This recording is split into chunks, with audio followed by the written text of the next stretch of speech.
Chapter 1393, Untitled. Even Grand Secretary Fong couldn't remain calm anymore. A level 3 spiritual elder. Cough, cough. Choking on the air he sucked in, Grand Secretary Fong broke into a fit of coughs. Yes, Feng Wu is already a level 3 spiritual elder now. Chief Yu sounded thrilled. After all, Feng Wu could be considered one of her students as well. Recalling the concealing jade Feng Wu was wearing, Grand Secretary Fong smiled bitterly. That was why he had been misled and made that comment. It seemed that Feng Wu was going to get all the spotlight after all. She may be a talented student, but her moral character, Chief Chiao still wouldn't give up. Grand Secretary Fong stared at Chief Chiao. Do you dislike the girl so much that you can't bear to have her around you? Chief Chiao nodded repeatedly to express how much he disliked Feng Wu. Grand Secretary Fong snorted. If that's the case, you're relieved from your position as the Chief of Initial. What? Chief Chiao almost choked. He stared at Grand Secretary Fong with wide-open eyes and asked, Sir, what's that supposed to mean? Grand Secretary Fong smirked. I think it's quite self-explanatory. Only then did Chief Chiao realize that the old man was serious. Sir, I was promoted by Mr. Liu himself. Even if I'm to be fired, I have to hear it from Mr. Liu himself. Grand Secretary Fong sneered at him and casually flipped one sleeve. Chief Chiao, who had dominated Initial for years, flew through the air like a kite with a cut string. He then fell to the ground with a loud thump. Wretch! Chief Chiao spat out a mouthful of blood. Sir, how can you treat me like that over a mere student? When Mr. Liu comes back. Grand Secretary Fong found Chief Chiao pathetic. The man still didn't understand what was going on. Feng Wu was the type of genius who only showed up once every million years, but someone as common as Chief Chiao was a dime a dozen. You're the Chief of Initial now. Grand Secretary Fong gave the job to Chief Yu instead. Overwhelmed by the unexpected favor, Chief Yu immediately expressed her gratitude and pledged her loyalty. After Chief Yu took Chief Chiao away, Grand Secretary Fong cleared his throat and headed for Fallen Star Yard. He had been there once before, so he still remembered its members. Steward Fong walked behind Grand Secretary Fong with a thick robe in his hands so that he could put it over the old man's shoulders when needed. Grand Secretary Fong. Qiuling spotted Grand Secretary Fong when she walked out of her room and immediately greeted him with a bow. Feng Wu had the concealing jade, but Qiuling didn't. Grand Secretary Fong took one look and was astonished. You're Feng Wu's maid, aren't you? Someone of Grand Secretary Fong's status normally wouldn't pay any attention to a maid like Qiuling, but now, he was genuinely surprised. Qiuling didn't expect an influential figure like Grand Secretary Fong to actually remember her, and she nodded repeatedly. Yes, sir. I'm Qiuling, Miss Feng Wu's chambermaid. Grand Secretary Fong waved at her and said, I see that you've made some significant improvements recently. Qiuling looked thrilled when she heard the comment, and she nodded repeatedly. Yes, sir. With the help of Miss Wu's medicine, formation, and instructions, I'm already a level 9 spiritual master now. To Grand Secretary Fong, a level 9 spiritual master usually wasn't worth mentioning, but, sir, when we met last time, I was only a level 3 spiritual master. The old man didn't know what to say. Chapter 1394, Untitled. Why does this family have so many incredible people? Even the chambermaid here makes progress at an unbelievable speed. Uncle Chiu came from the backyard when he heard the voices outside. Grand Secretary Fong's eyes flickered when he saw Uncle Chiu. It's an honor to meet you, sir. Uncle Chiu greeted Grand Secretary Fong. Grand Secretary Fong kept his gaze on Uncle Chiu and asked, Are you a level 9 spiritual grandmaster now? Uncle Chiu nodded excitedly. Last time when I saw you, I was a level 9 spiritual master when we last met. Grand Secretary Fong didn't remember when he last met Uncle Chiu, but Feng Wu and her family had only been back from the northern border for less than 6 months. During that time, a mere maid had risen from a level 3 spiritual master to a level 9 spiritual master. and a steward/guard of the family had risen from a level 9 spiritual master to a level 9 spiritual grandmaster. Grand Secretary Fong sucked in his breath when he recalled how rapid Feng Wu and Feng Xiaoqi's progress was. No one could comprehend how astonished Grand Secretary Fong was at that moment. "Sir," seeing the look on Grand Secretary Fong's face, his steward reached out to steady him. Grand Secretary Fong waved him off and turned to look at Chang San. Chang San used to be the captain of Jun Lingyuan's guards and was an advanced cultivator himself. But now, he was visibly envious when he looked at Uncle Chiu and Chioling. However, he immediately turned his head away and acted perfectly normal when Grand Secretary Fong glanced at him. One look in Grand Secretary Fong could see Chang San's true capability. "I see that General Chang hasn't changed much." Finally, Grand Secretary Fong thought he had found someone normal. Chang San sighed inwardly, but he kept his face very straight. He had been fired by the Crown Prince after making a serious mistake and had been sent here to Fallen Star Yard to protect Feng Wu. His workplace had changed from the spacious Crown Prince's residence to the tiny Fallen Star Yard. And he had been demoted from captain of the Crown Prince's guards to a mere bodyguard for Feng Wu. Chang San had yet to adapt to this drastic change, so he had remained distant since coming here. His attitude toward Feng Wu could hardly be considered friendly. Grand Secretary Fong didn't say much after glancing at him. He only patted Chang San on the shoulder and said, "Remember, without the girl, they would still have been ordinary people. Feng Wu could work wonders and turn ordinary people into great talents." Chang San was an advanced cultivator who was innately endowed. Otherwise, he wouldn't have been able to become the captain of the guards in the Crown Prince's residence. Grand Secretary Fong wondered what would happen if Chang San yielded to Feng Wu. He was looking forward to it. He then spotted Duan Chaoga. Grand Secretary Fong could tell right away that the girl had made some amazing progress as well. Because Chaoga was already a level 8 spiritual grandmaster, which just happened to meet the entry requirement for year 2. He patted Chaoga on the shoulder before entering the living room. Feng Wu was holding a tiger cub with a pink nose and pink paw pads. It looked a lot like a kitten. However, Grand Secretary Fong was dazed as soon as he saw the cub. He was the deputy principal and acting principal of Imperial College. As one of the top cultivators of the empire, he thought he had seen everything. But, this cub. Grand Secretary Fong swallowed, and his voice was husky when he spoke again. "Its current capability." With a wave of his hand, the cub flew toward him. The cub had finally woken up after digesting all the spiritual essence it had absorbed, but Grand Secretary Fong now had a hold of it. Chapter 1395, Untitled. Even this little guy is a spiritual elder. Grand Secretary Fong had initially thought that Feng Xiaoqi was the most efficient cultivator in this family, but to his surprise, the cub was already a level 1 spiritual elder, but it's such a young cub. Grand Secretary Fong was utterly befuddled. Feng Wu smiled wryly and said, "That's right. It's less than 6 months old and has hardly cultivated at all. When it's not playing, it's eating or sleeping." And just like that, this little cub which spent its days eating, sleeping and acting cute on repeat somehow became a level 1 spiritual elder. The old man didn't know what to say.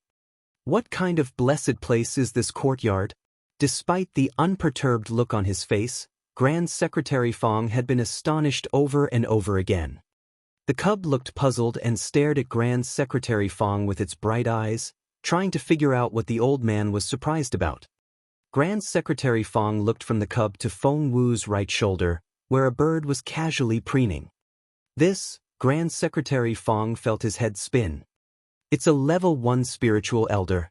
Feng Wu smiled awkwardly. Feng Wu had taken the 2 pets out of her ring space when they woke up just then, and she was baffled by what she saw. She knew that they would be much more capable after they woke up, but she hadn't expected it would be to this extent. Grand Secretary Fong was utterly amazed.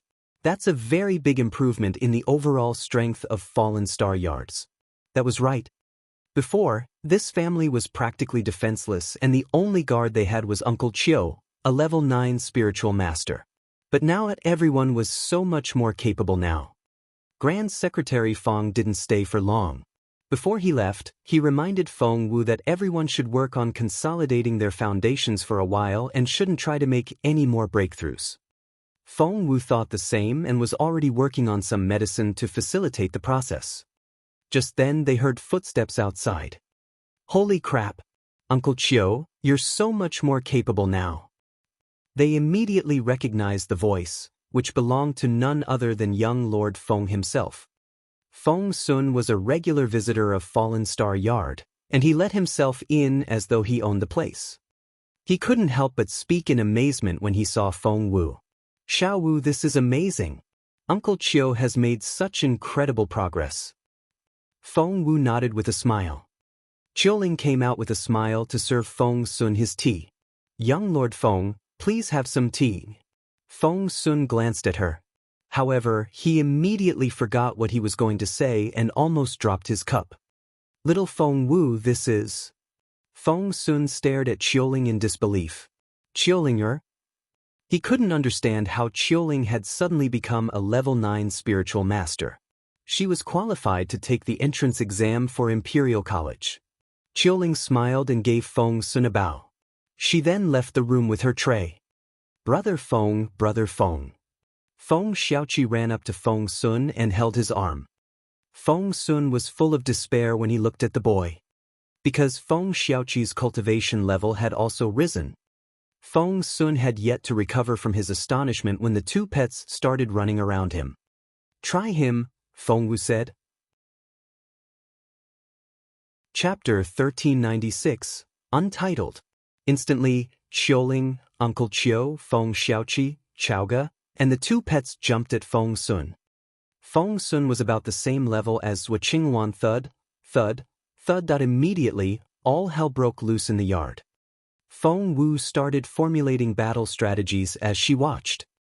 At first, Feng Sun was taken by surprise and flustered by the sudden attack, but when all was said and done, he was an experienced warrior. Once he calmed down, he soon gained the upper hand. Thump, thump, thump. And the members of Fallen Star Yard began to lose. Feng Wu found a chance to join them as well, but the gap between their cultivation levels and Feng Sun's was simply too big, so... Thump. After Feng Sun used one of his major stances, they all stumbled backward and fell to the ground. Feng Sun gave them an odd look. You guys are so weak. Before Feng Wu joined in, Feng Sun could defeat the others in 3 strikes. Even with Feng Wu there, Feng Sun was still able to take care of them with only 10 strikes. Feng Sun's words woke Feng Wu up like a bucket of cold water. That was right. She was so overwhelmed by their rapid progress that she forgot how little combat experience they had. Real ability had to be accumulated through actual combat.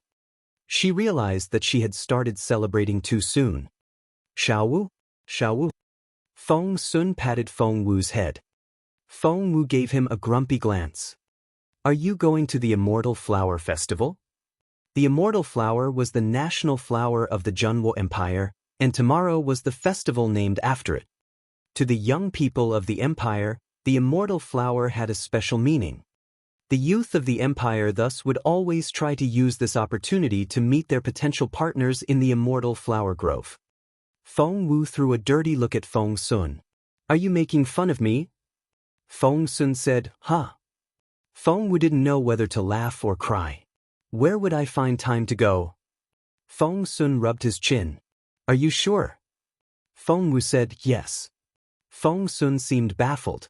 He stood there and gave Feng Wu a pleading look. Feng Wu was bewildered. Why are you still here? Feng Sun asked, are you sure you're not going? Feng Wu replied, stressing each word, I'm really not going. Even if I have the time, I'm not interested at all. Feng Sun said, but if you don't go... He mumbled something which Feng Wu missed. She asked, what was that? Feng Sun grumbled, why haven't you asked me what I'm here for? Feng Wu smacked her head. That's right.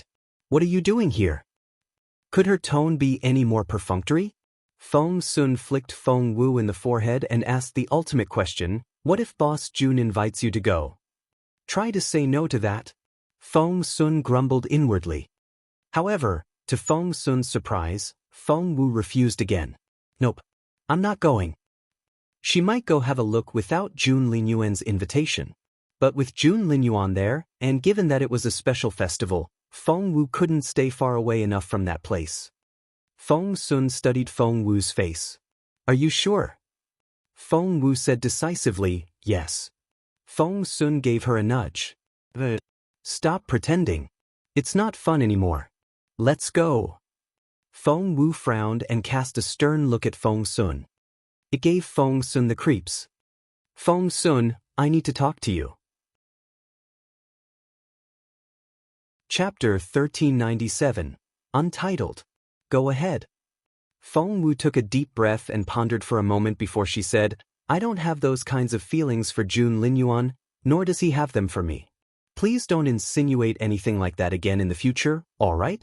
Feng Sun rolled his eyes at Feng Wu when he heard that. Didn't have feelings for Boss Jun? Then why would she cozy up to him and hold his hand? What about the upsy daisy? Why did she think that Boss Jun had no feelings for her? Given Jun Linyuan's social status and his arrogance, he would never give her so much attention or help her all the time if he didn't have feelings for her.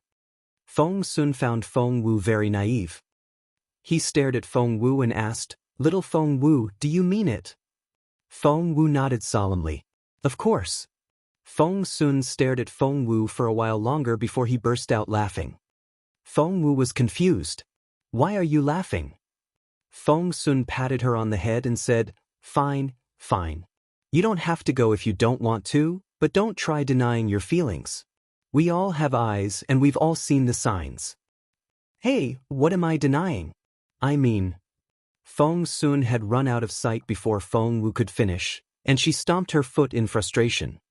She couldn't feel any more frustrated. The so-called 12 trials of love were the worst. If she hadn't chosen the mission herself, Feng Wu would think that someone up there genuinely hated her. The Immortal Flower Festival was the following day, and all the young men and women of the imperial capital flooded into the Immortal Flower Grove. The 250 square kilometers grove was in the eastern suburb of the imperial capital and held immortal flowers only. From above, one would see a sea of white flowers. When the wind blew, the petals looked like sifting snowflakes. It was a spectacular scene. Teenage boys and girls gathered in twos and threes and chatted happily. The scent of love was in the air. Feng Wu, on the other hand, stayed at home to cultivate. She kept Chaoga and the others at home as well. Xiao Wu, are you really not going? Chaoga asked again, because she actually wanted to go herself.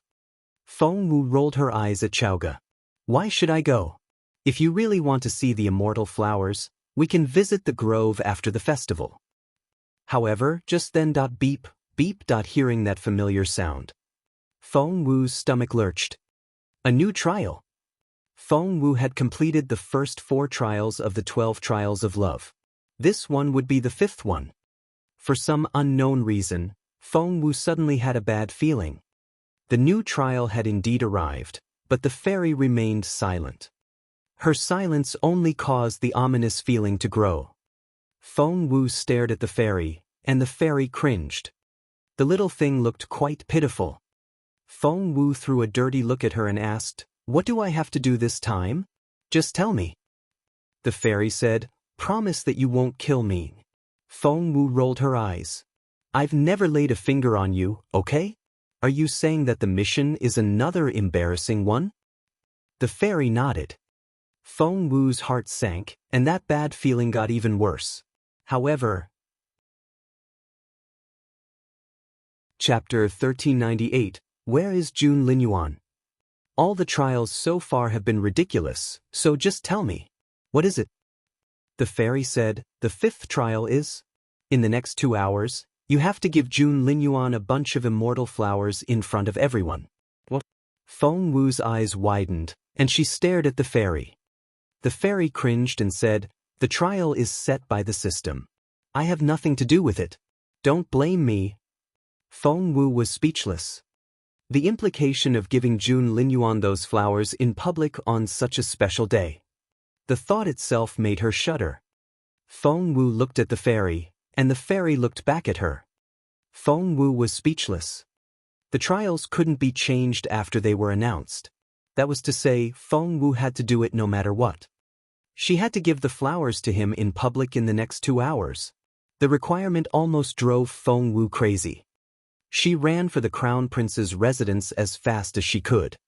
As expected, Jun Linyuan was nowhere to be found, and Granny Gong told her, "His Royal Highness said he was going to the immortal flower grove with you." Feng Wu couldn't believe her ears. He had gone to the immortal flower grove with her? When did she agree to do that? However, the most important thing was that Jun Linyuan had really gone to the immortal flower grove. Feng Wu felt like screaming. That place had to be packed today. Of all the places, why did he have to go there? And she had to give him the flowers while everyone was watching. But to complete the mission, she had to go. She only had 2 hours, and time was of the essence. She didn't want to finish it at the last second like last time, so she immediately headed for the immortal flower grove. "Hey, isn't that Feng Wu?" Feng Wu heard a surprised voice as soon as she arrived at the grove. Looking up, she saw that it was none other than Mu the Sixth, Feng Sun's minion. Feng Wu realized that Mu the Sixth might have heard from Feng Sun that she wasn't coming, but she reacted quickly and grabbed him. "Mu the Sixth, where is Feng Sun?" However, Mu the Sixth was even faster. Before Feng Wu could catch him, he slipped away like a nimble fish. Feng Wu was speechless. By the time she looked again, Mu the Sixth had disappeared into the crowd. With all the people around her, she couldn't see him anywhere. Feng Wu was speechless. She couldn't wait any longer. Otherwise, it would be like the 4th trial all over again. At that thought, Feng Wu grabbed a random person and asked, "Do you know where Feng Sun is?" The teenager shook his head. "Do you know where Xian Yi is then?" He still shook his head. "What about Jun Linyuan?" The teenager finally realized what was going on. "Are you looking for His Royal Highness?" Feng Wu nodded immediately. "Wait, you look a lot like Feng Wu." "No, you are her." The teenager cried out in surprise. Feng Wu was speechless. Before Feng Wu could reply, he yelled, "Feng Wu, are you really in love with His Royal Highness?" Feng Wu was speechless. The teenager sounded quite sorry when he said, "I didn't believe it when they said you liked him, but now." Chapter 1399. I like Feng Wu. Right now, Feng Wu had a bunch of immortal flowers in her hands and was asking everyone where the crown prince was. It was so obvious what she wanted to do. Feng Wu's face twisted a little, but she then recalled her mission and didn't know how to explain herself. It wasn't the first time that she had been misunderstood, so she decided to let it be. Her top priority now was to wake her beautiful master up. Feng Wu was still looking for Jun Linyuan when someone patted her on the shoulder. Grabbing the hand, Feng Wu tried to throw the person over her shoulder. Luckily, the person reacted in time, or else they really would have been thrown to the ground.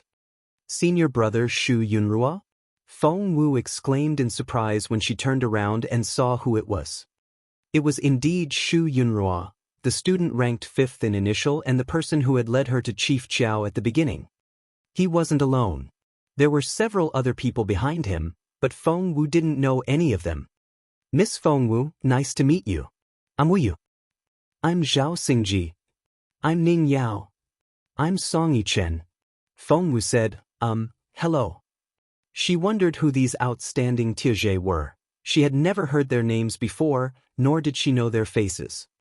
Seeing how confused Feng Wu was, Shu Yunrua smiled. "They're all top 10 students of initial. Song Yichen is 7th, Ning Yao is 6th, I'm 5th, Zhao Xingji is 4th, and Wu Yu is 3rd. Feng Wu nodded again. But in fact she had never seen the Year 2 billboard and had no impression of their names. Song Yichen was displeased when he saw Feng Wu's indifferent face. After all, Feng Wu had replaced him on the billboard. "Miss Feng Wu doesn't seem to think very highly of us," Song Yichen goaded. The immortal flower grove was packed, and all the teenagers here were ready to play the happy onlookers. As soon as they heard Song Yichen's deliberate comment, they started gathering around. Moreover, the teenagers from Imperial College were so handsome and outstanding that it was very difficult not to notice them when they came in a group. Feng Wu frowned and glanced at Song Yichen. She didn't want to make trouble, but she didn't like being turned into an enemy either. So, she said indifferently, "I don't even know who you are. Why should I look down on you? And you, are you so disgruntled because I took your place?" Song Yichen flared up, because Feng Wu was right. Wu. And if that isn't enough, you tried to bring other people into this and use them as an excuse. Are you sure they won't mind being exploited like that? Song Yichen said, Feng Wu waved him off. "I'm sorry, but I don't have time for this. So please keep a lid on your resentment, or hate me quietly. Do you have a problem with that? Too bad, you'll have to swallow it." She then waved at Shu Yunruo and walked off. Feng Wu spoke very fast and was right to the point, revealing Song Yichen's darkest secret and rendering him speechless. Feng Wu had walked off by the time Song Yichen finally returned to his senses. Haha. Zhao Xingji couldn't help but laugh.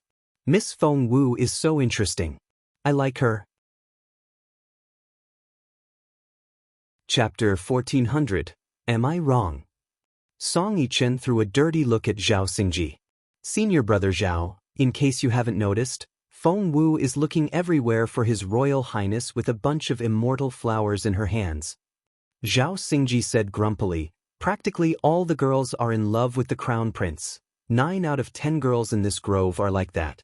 Ask around, if you don't believe me." He wasn't wrong. Jun Linyuan outshone all teenagers of his age. Even someone like young Lord Feng was a commoner in comparison, let alone these students. Zhao Xingji said, "I know that. It's only normal for her to like His Royal Highness, but there's no way that His Royal Highness will like her back. Therefore, I still have a chance." Shu Yunruo glanced at Zhao Xingji with his brooding, sharp eyes, and asked, "Why don't you think His Royal Highness will like her back?" Zhao Xingji didn't know what to say. Have you forgotten who His Royal Highness is? He's the greatest genius this empire has ever seen, the crown prince of this empire who looks down on us from up in the clouds. He's like a god. Why would he fall in love with a mortal girl? Many people agreed with Zhao Xingji, especially the teenage girls around them. They agreed with everything Zhao Xingji said. Shu Yunruo gave Zhao Xingji an indifferent glance. Is that so? Zhao Xingji asked, Am I wrong? Shu Yunruo said, His Royal Highness likes Feng Wu. As a bystander, Shu Yunruo could see things more clearly. But those around them, ha! Ha ha! Oh God, I'm cracking up here. No one believed him, and they all seemed to have heard the funniest joke. Shu Yunruo fell silent. Zhao Xingji patted Shu Yunruo on the shoulder and said, Junior brother Shu, if you're so confident about that, how about we go have a look? Zhao Xingji and his friends were here to meet girls, but their aim had just changed. Song Yichen was the first to agree. He was so frustrated by Feng Wu's comment earlier that he couldn't wait to see Feng Wu get slapped in the face. Sure. Let's go. I'd love to see His Royal Highness give that arrogant Feng Wu the cold shoulder during the Immortal Flower Festival. Hence, the group of teenagers followed Feng Wu. They had already drawn quite some attention, and the spectating teenage girls naturally followed the group when they set out to follow Feng Wu. Before long, there was a very long line behind Feng Wu, and her heart sank when she saw the scene. She then saw Song Yichen's taunting look and Zhao Xingji's half-smile, and she felt like screaming. However, Feng Wu's merit was that she always focused on what she wanted. If she wanted something done, she could stay unperturbed, no matter how embarrassing it would be or how many people were watching. Looking around, Feng Wu soon spotted a familiar figure, and she immediately caught him when he wasn't looking. Mu the Sixth, you're not going anywhere. Feng Wu grabbed him by the back of his collar. Mu the Sixth was Feng Sun's minion and would do whatever Feng Sun said. Therefore, Feng Wu didn't find her action inappropriate. But the other people around her were terrified. Hey, Feng Wu, that's outrageous. That's young Lord Mu. Song Yichen was astonished when he saw Feng Wu pick Mu the Sixth up. Feng Wu glanced at him in bewilderment and wondered what could possibly be wrong with her picking Mu the Sixth up like that. Chapter 1401. Sister-in-law That Hurts. Seeing that Feng Wu wouldn't let go of Mu the Sixth, Song Yichen rushed over and lashed out at Feng Wu. "Feng Wu, do you have a death wish? Do you know who this is? He's young Lord Mu, the son of Lord Mu. How dare you disrespect him like this?" Members of the Song family were lower-ranking officials than those of the Mu family. To be more precise, Song Yichen's family had to depend on the Mu family most of the time. Therefore, he had always shown Mu the Sixth great respect. Behind him, apart from Shu Yunrua, all the other teenagers were also giving Feng Wu odd looks. How arrogant did Feng Wu have to be to treat the son of a lord like that? Mu the Sixth could be very terrifying when he was angry. But to their surprise, Mu the Sixth wasn't mad. Instead, he smiled obsequiously at Feng Wu. Pinching his ear, Feng Wu asked, "Why did you run away from me?" Mu the Sixth said, "I didn't. I really didn't." Feng Wu twisted his ear. "You didn't? You disappeared as soon as you saw me, didn't you?" Mu the Sixth almost jumped to his feet. "My lady, please go easy on me. That hurts." Feng Wu grunted. "So, you can still feel pain. I thought you're immune to it.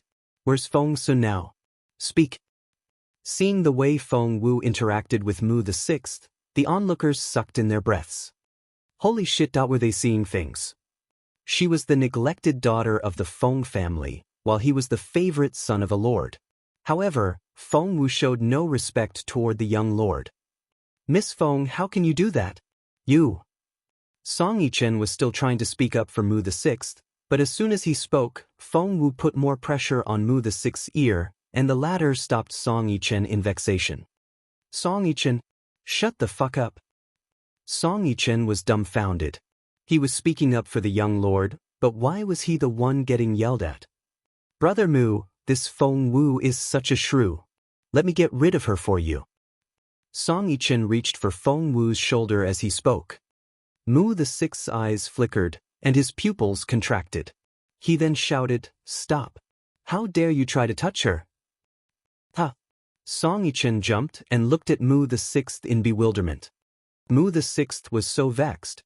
He had mistaken Feng Wu for Feng Sun's girlfriend at first, but as it turned out, the crown prince was the suitor.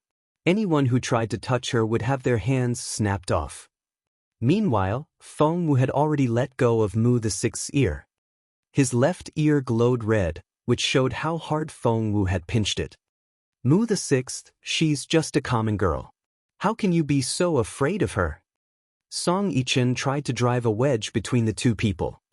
To his surprise, his brother Mu raised a hand and slapped him. Smack! The crisp sound baffled everyone. Mu the Sixth glared at Song Yichen. "I'm warning you. I can live with you disrespecting me, but if you dare say one harsh word about my sister-in-law, I'll chop you into little pieces." What was that about? Song Yichen was befuddled. Feng Wu flared up and kicked Mu the Sixth. "What are you talking about? I'm not your sister-in-law." Mu the Sixth was like a furious god when he yelled at Song Yichen, but when he turned back to Feng Wu, he behaved like a naughty monkey. "Sister-in-law, that hurts." Mu the Sixth whined, stumbled back, then turned to flee. Chapter 1402. Feng Sun's Teasing. Feng Wu was furious. "Mu the Sixth, stop right there." Resting her hands on her waist, Feng Wu shouted after Mu the Sixth. "Take another step, I dare you." Ahem. Mu the Sixth raised his hands over his head and turned around. Fine. I won't run. Sister-in-law, don't be mad." Feng Wu wanted to kick him. "I'm not your sister-in-law." Ahem. All right, sister-in-law, you're not my sister-in-law. I mean, you're not my sister-in-law at all. It's all my fault. Please don't be mad, sister-in-law. Brother Feng would kill me. Brother Feng had given him specific instructions, telling him that the crown prince was fond of Feng Wu and the girl wasn't someone he should offend. Seeing that the teenager wouldn't stop talking nonsense, Feng Wu gave up trying to correct him and only asked, Where's Feng Sun? Take me to him. Feng Sun? Song Yichen and the others exchanged bewildered looks and wondered if there really was something going on between Feng Wu and young Lord Feng. If that was the case, Feng Wu was going to marry her way up the social ladder. At that thought, many people eyed Feng Wu enviously and some were even overwhelmed with jealousy. Song Yichen and the others looked at one another, feeling perplexed. Young Lord Feng had indeed been present when Feng Wu took the Dragon's Gate challenge the other day. But they had thought that the young lord was there for the bet. Had he gone for Feng Wu? Song Yichen and the others wouldn't believe it. They couldn't accept the fact that Feng Wu had befriended an influential man like young Lord Feng. Just then, why isn't it little Feng Wu? The crowd heard a voice. Feng Wu turned around to see none other than Feng Sun himself. Feng Wu threw a dirty look at Feng Sun and retorted, "Oh my, isn't it young Lord Feng? To what do I owe this honor?" Song Yichen was relieved. The two of them couldn't be familiar with each other, or else they wouldn't be talking to each other that way. However, Feng Sun's reply surprised everyone. Feng Wu crossed her arms over her chest and sneered at Feng Sun in an arrogant way, while Feng Sun walked up to her with a smile. "Hey, are you mad at me?" Feng Wu only rolled her eyes at him and wouldn't speak. Feng Sun poked Feng Wu in the arm. "Hey little Feng Wu, have I upset you?" Was Feng Wu mad at Feng Sun? Actually, she was mad at the system for making her give Jun Linyuan flowers in public. The task made Feng Wu feel so awkward. Song Yichen and the others felt their hearts sink when they saw Feng Sun's demeanor. They had thought that Feng Sun had only shown up at the Dragon's Gate as a happy onlooker, but as it turned out, he had been there to support Feng Wu. They then recalled how Mu VI had been addressing Feng Wu as his sister-in-law. Could it be? At that thought, Song Yichen felt as though a bucket of cold water had been poured over his head. If Feng Wu tells young Lord Feng that I picked on her, Song Yichen was scared by that thought. Luckily, Feng Wu was too busy to remember what he did. Right now, she was glaring at Feng Sun and said, "Hey, I have a question for you." Feng Sun asked, "What?" Feng Wu sounded awkward when she asked, "Where's Jun Linyuan?" Feng Sun's eyes flickered. "Boss Jun, is it?" Looking down, he saw the immortal flower bouquet Feng Wu was holding and was thrilled. He made himself look surprised when he said, "Little Feng Wu, what a fresh bunch of immortal flowers. There's still dew on the petals." Chapter 1403, Are Her Flowers for His Royal Highness? Feng Wu rolled her eyes at him. That's hardly the point here. She had just bought the bouquet off some random passerby and couldn't care less about the Duke. Feng Sun went on teasing her. "Wait, didn't you refuse my invitation repeatedly yesterday? Why are you here now? Who are those flowers for?" Seeing the teasing look in Feng Sun's eyes, Feng Wu felt like smacking him on the head. She glared at Feng Sun. "Just tell me where Jun Linyuan is." Although she still had quite a lot of time left, what if Jun Linyuan was difficult to find? Or what if something happened, and she was delayed again? "You're looking for Boss Jun." Rubbing his nose, Feng Sun looked at Feng Wu in amusement. "And are those flowers for him?" Feng Wu kicked him. "Just tell me where he is." So, Feng Sun gave her a meaningful look. "You wouldn't even consider coming here yesterday, but now, you're giving Boss Jun flowers. Feng Wu, you're playing hard to get, aren't you?" Feng Wu raised her fist. "Please don't hit me." Feng Sun immediately surrendered. "If you're so eager to see Boss Jun, of course I won't stop you. Come, I'll take you to him." Eager to see him? Feng Wu hated the way Feng Sun put it. But what could she say? She had no choice but to follow him. Feng Sun was being very naughty. He wouldn't stop teasing Feng Wu as they walked, and he didn't exactly try to keep his voice down. Song Yichen and the others exchanged confused looks again. Judging from their interaction, Feng Wu seemed to be on familiar terms with Feng Sun and the Crown Prince. Was it possible that something was going on between Feng Wu and His Royal Highness? That would be such bad news for Song Yichen and his friends. Song Yichen and Zhao Xingji looked at each other, and neither seemed too pleased. Right now, Everyone was following Feng Wu and Feng Sun. But they were walking very fast, and only the teenagers from Initial were able to keep up with them. Boss June is right over there. Feng Sun pointed at a tea house ahead of them. At the center of the grove stood a tea house made of immortal flower wood. The bullywood seats and the immortal flower petals drifting down from the trees made for quite a refreshing scene. The crown prince sat alone in the tea house with his eyes half closed. There was an indecipherable look on his face. No one could tell what he was thinking, nor did anyone dare to approach him. Teenage girls were circling the tea house at a distance. They didn't dare get any closer, but they didn't want to leave either, so they decided to stay and wait in the distance. Feng Sun gave Feng Wu a little push from behind. Go ahead. Boss June is right there. Hurry up. Feng Wu's face stiffened. Feng Sun was right. Although she had been looking everywhere for June Linyuan, she lost her courage now that she had found him. After all, she was supposed to give June Linyuan these flowers on such a special day when everyone was watching, and Feng Wu knew perfectly well what that meant. Hey, little Feng Wu, are you going to back out now? Feng Sun found his sister very amusing. Just then a girl stepped out of the crowd with some flowers in her hands. She then pushed the door in the low fence open, summoned her courage, and walked into the tea house. From behind, her straight back reminded one of a warrior marching to her death.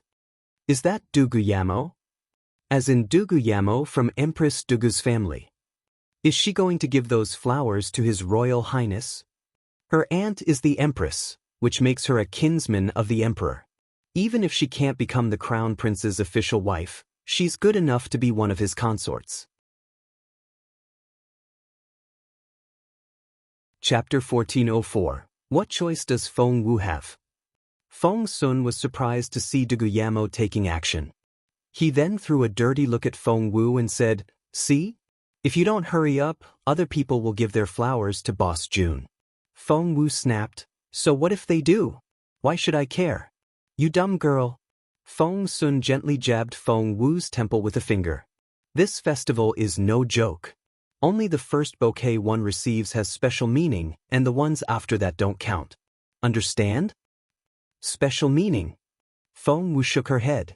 She didn't need any special meaning. As long as she could complete her mission, she couldn't care less if she was the first to give him flowers. Therefore, she casually waved her hand. Don't worry. We shouldn't ruin his moment. I'll go after Duguyamo is done. Feng Wu already had a plan. Since Duguyamo was going to be the first to give him the flowers, the girl would get all the attention. That way, Feng Wu was confident that no one would notice her. Yes, that's what I'm gonna do. Feng Sun stared at Feng Wu in bewilderment. Aren't you mad? Feng Wu looked perfectly innocent. About what? Feng Sun said, About this. You're in love with Boss June, so you should feel jealous. Feng Wu rolled her eyes at him. Since when am I in love with him? Nonsense. Feng Sun pointed at Feng Wu with a shaking finger. She said she wouldn't come, but she did. And she came with a bunch of immortal flowers. As if that wasn't enough, she had been looking everywhere for His Royal Highness. Everything she had done so far indicated that she was in love with June Linyuan, but how can you still deny it? How can you? Little Feng Wu, you're so unbelievable. No wonder Boss June is so mad. Hearing Feng Sun's accusation, Feng Wu wanted to scream in frustration. She cursed the system. Just then, Master. The fairy spoke gingerly in Feng Wu's head. Feng Wu's heart sank a little, and she suddenly had a very bad feeling. Every time the fairy cringed and faltered, Feng Wu knew that something was about to go wrong. What is it? She felt uneasy. Fearing that Feng Wu might want to hit her, the fairy recoiled and said timidly, Actually, there's a footnote in small font here. I missed it. What footnote? Well, it says that yours has to be the only bouquet of flowers. What is the only bouquet? Feng Wu was confused. It means that the Crown Prince can only accept your bouquet of flowers today. If he takes flowers before or after you give him yours, you fail your mission. What? Feng Wu felt as though she had been struck by lightning and her ears buzzed. If the fairy was in front of her now, she would squeeze that tiny body in her hand. Feng Wu stared at the fairy with an indescribable look in her eyes. The fairy had practically curled into a ball. What choice did Feng Wu have? She turned her attention away from the fairy and looked at Jun Linyuan and Dugu Yamo in the tea house up ahead. Right now, Dugu Yamo was standing in front of the crown prince. One could tell how nervous she was from her stiff back. Chapter 1405. She was there first. Wine, Your Royal Highness. Dugu Yamo presented the light pink immortal flowers to Jun Linyuan with trembling hands. Please accept these. Dugu Yamo was nervous and frustrated at herself. She had worked on her lines the whole of last night, and had stayed up to memorize and rehearse her little speech. However, when the crown prince was actually in front of her, she was so nervous that she didn't know where to put her own hands. All her lines escaped her, and her head went completely blank. Dugu Yamo smiled bitterly. Her father was the emperor's brother-in-law, and she was respected like a real princess. She had more suitors than she could count, but she didn't like any of them. She had never expected that one day, she would stand in front of a teenager and wait for his verdict. But he was Jun Linyuan, the dream of all the teenage girls in the empire. Immediately, all eyes were on the crown prince. Is His Royal Highness going to accept it? Dugu Yamo is pretty and smart, and she's from an influential family. Maybe His Royal Highness really will. Even Dugu Yamo was so nervous around His Royal Highness. I wonder if any girl can act naturally around him. If His Royal Highness accepts Dugu Yamo, then His Royal Highness is reaching out to her. It was true. Jun Linyuan gave Feng Wu a sidelong glance. But at that moment, Feng Wu was bantering with Feng Sun. Other people might not be able to hear their conversation clearly, but Jun Linyuan could. She doesn't like me, right? All warmth disappeared from his eyes and he gave off a terrifying energy. He then snatched the flowers out of Dugu Yamo's hands. Wow! Everyone cried out in surprise. The crown prince had taken the flowers. He had. Even Dugu Yamo herself was dumbfounded and forgot how to react, not to mention the crowd. Is this really happening? Dugu Yamo couldn't believe it. She had summoned her courage and stepped out because she wanted to try even though she knew that she was almost certain to fail. Why, Your Royal Highness? She was so excited that she almost fainted. The crowd was shocked as well. His Royal Highness accepted the flowers. Holy crap! Is His Royal Highness finally interested in girls now? Is the Dugu family going to have a second empress? No way. Dugu Yamo can't possibly rise above Zhuo Qingluan. She'll be a consort at most. What do you mean by a consort at most? That's like a second wife to the crown prince. The crown prince. The Dugu family is going to be so happy now. The servants of the Dugu family were indeed thrilled. They immediately headed back home so that they could tell their clansmen the good news at once. In the crowd, Zhuo Qingyu was frowning. She had considered Du Yamo her good friend, but not only was the girl in love with the crown prince, she had done this. Zhuo Qingyu felt so betrayed and was furious that someone had stolen the man she loved. Looking up, she saw Feng Wu and lashed out at her. Feng Wu, you look awful. Are you jealous? Zhuo Qingyu smiled. Chapter 1406. Amazing. Feng Wu wasn't jealous, but she didn't look too happy either. She had been so sure that Jun Linyuan wouldn't take the flowers, because she knew Jun Linyuan was an arrogant teenager who had very high standards. If he didn't find Feng Wu good enough, why would he fall for someone as vulgar as Dugu Yamo? Feng Wu was very confident on that point. But, to her surprise, the strict crown prince had very loose standards today. Seeing the way Jun Linyuan casually played with the small bunch of flowers, Feng Wu couldn't take it anymore. What would she do if Jun Linyuan really accepted that bouquet? What about her mission, her broken star piece, and her beautiful master? Feng Sun still wouldn't stop talking. See? You're too late. That's what happens when you play hard to get. Zhuo Qingyu wasn't helping either. She sneered at Feng Wu and said, "For a moment there, I thought His Royal Highness really had a thing for you. I see that I was mistaken. Feng Wu, you're not much better than the rest." And a hubbub of other voices filled the air. Everyone was still talking when Feng Wu shoved the door in the fence open and rushed inside with her immortal flowers. While the crowd was thrilled when they saw Feng Wu charge toward the tea house, looking like a lone warrior marching to her death. Her movements created a stir. To the onlookers, any change in the situation was exciting news, especially when it involved the crown prince's love life. Feng Wu is going in. She's approaching the tea house. This is good. This is really good. Feng Wu is going to give her flowers too. Both girls are after the same man. That's awesome. Who do you think His Royal Highness will choose? While the crowd was discussing among themselves, Song Yichen and the others exchanged bewildered looks. Song Yichen also greatly admired Feng Wu.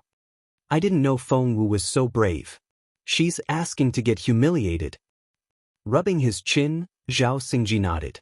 "That's right. Dugu Yamo isn't as pretty as Feng Wu, but she's way more prominent in terms of her background. If I were His Royal Highness, I would choose the daughter of the Dugu family." Poor Feng Wu. She's going to be defeated and humiliated. Gosh, that's so shameful.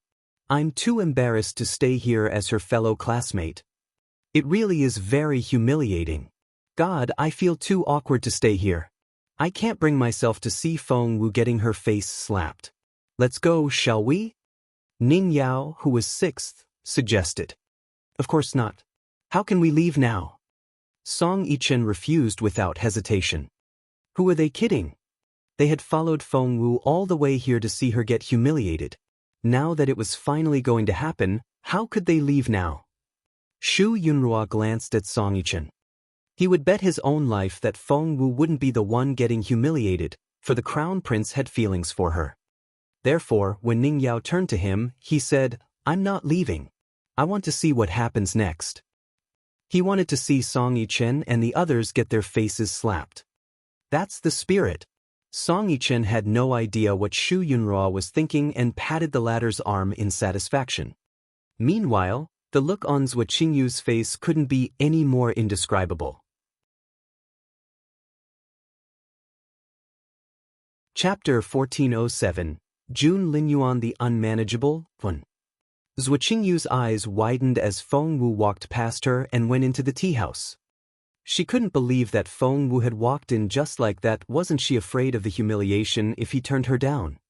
Somehow, when Dugu Yamo walked in with her flowers, Zhuo Qingyu was enraged and felt betrayed.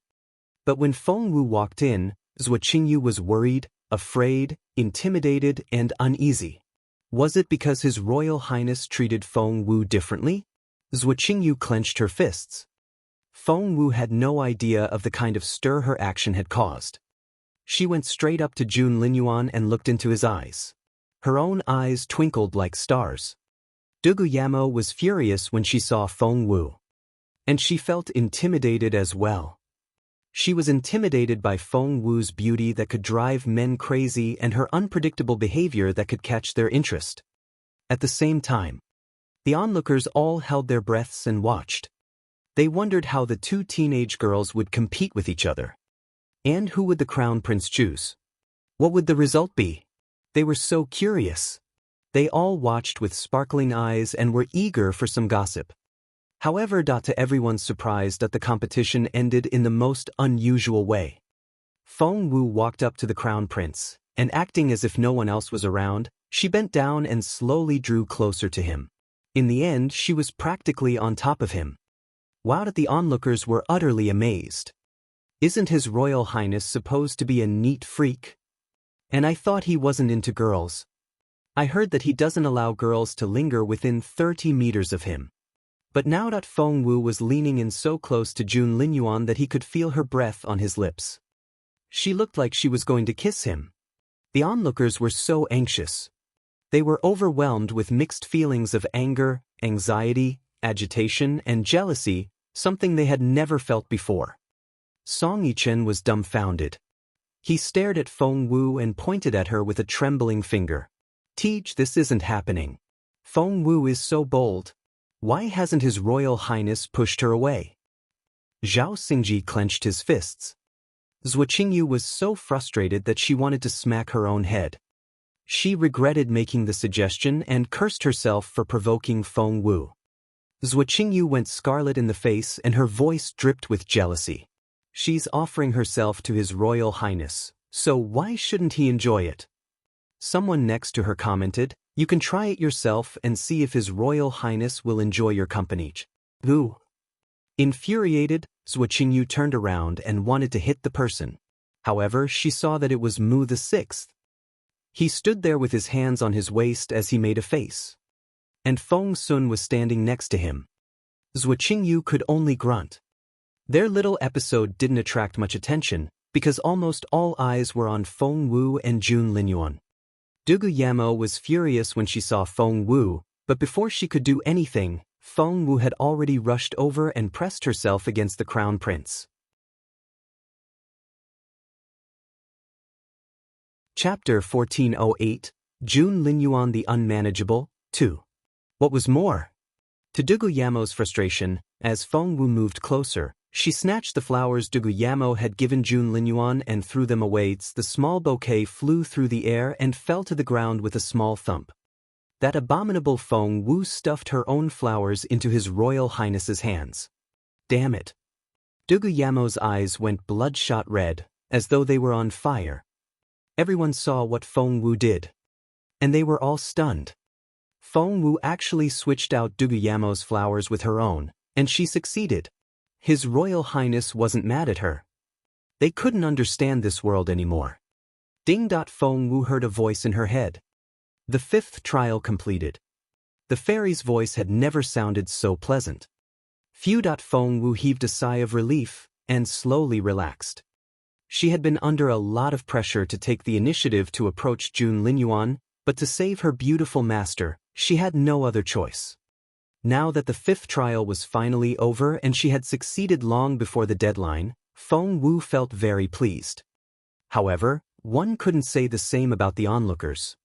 It was especially the case with Song Yichen and Zhao Xingji. They felt as if they had just been slapped in the face and were completely baffled.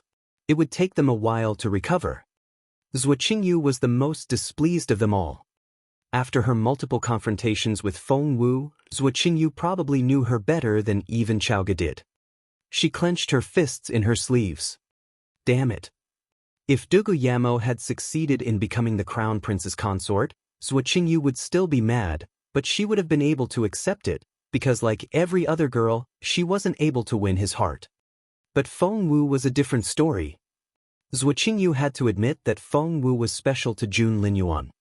No one in the Zhuo family would acknowledge it, but Zhuo Qingyu knew that she couldn't keep lying to herself.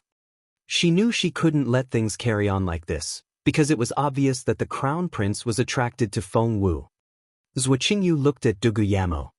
Dugu Yamo, you're the only one I can count on now. Dugu Yamo wasn't the type to swallow the humiliation. When the others weren't looking, she had already run to her flowers and picked them up. Feng Wu, you're not the only one who knows how to get close to His Royal Highness. Dugu Yamo quickly ran up to Jun Linyuan and shoved Feng Wu out of her way. She moved as recklessly as a bull. Feng Wu was still enjoying her success and failed to notice Dugu Yamo, so the latter actually managed to push her aside. Before Feng Wu realized what was happening, Dugu Yamo had already approached the crown prince with her own flowers. Your Royal Highness, here are my flowers. Wow. Wow. Wow. The onlookers were thrilled. Here comes the fight. Finally. Come on. After much anticipation, the two girls were finally confronting each other. What would happen next? Would His Royal Highness accept Dugu Yamo's flowers and cast Feng Wu aside?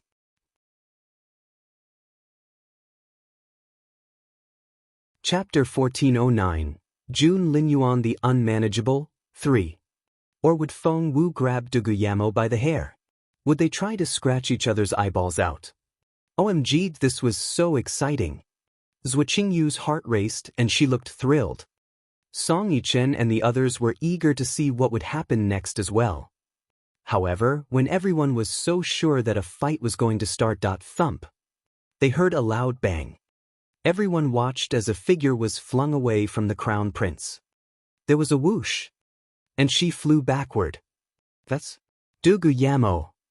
Some had hoped that it was Feng Wu who would be sent flying, but they couldn't lie to themselves when they saw who it was.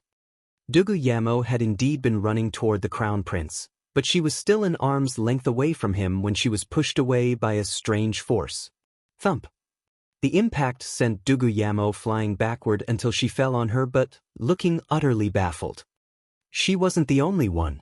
The onlookers were just as astonished. Everyone watched with their mouths agape. The crown prince had risen to his feet.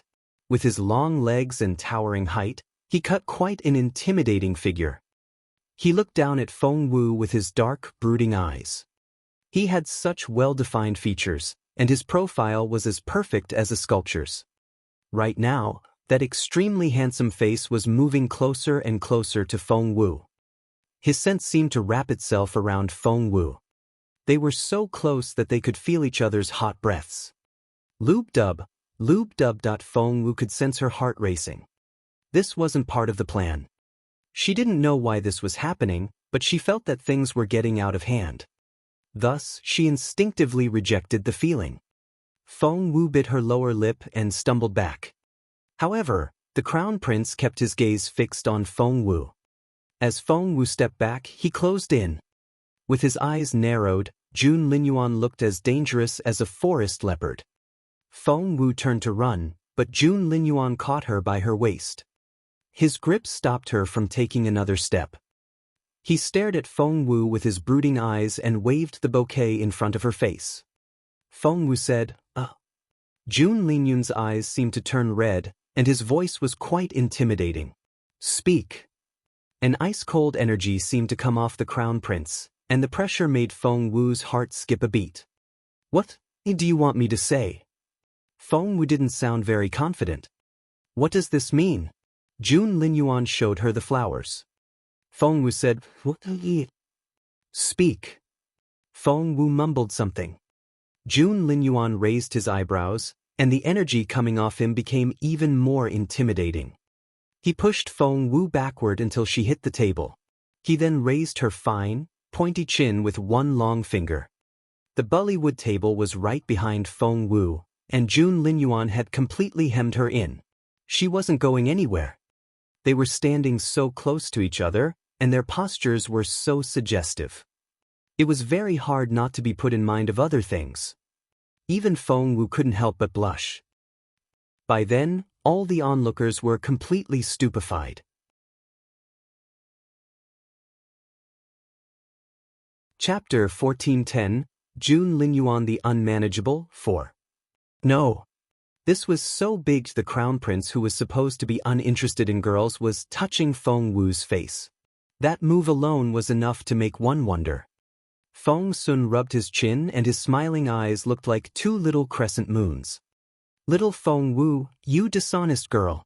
I'd like to see you deny your feelings this time. Feng Sun wouldn't know what to do if things didn't work out for them this time. However, to everyone's surprise, Feng Wu, the girl who was deemed to be the luckiest person in years, what the hell do you think you're doing? The moment the crown prince put his warm hand on her tender cheek, Feng Wu smacked his hand away.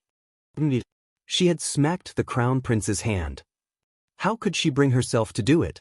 He was the idol of all teenage girls in the empire, but Feng Wu had just smacked his hand away. And she had used so much force. They all heard the crisp sound. And they were all astonished. Had Feng Wu lost her mind? What was she thinking? Did she know what she was doing? Jun Linyuan frowned a little and had that majestic look on his face again. He gave Feng Wu a sidelong glance and moved closer again. With everyone watching, Feng Wu was very self-conscious, and she tried to push Jun Linyuan away.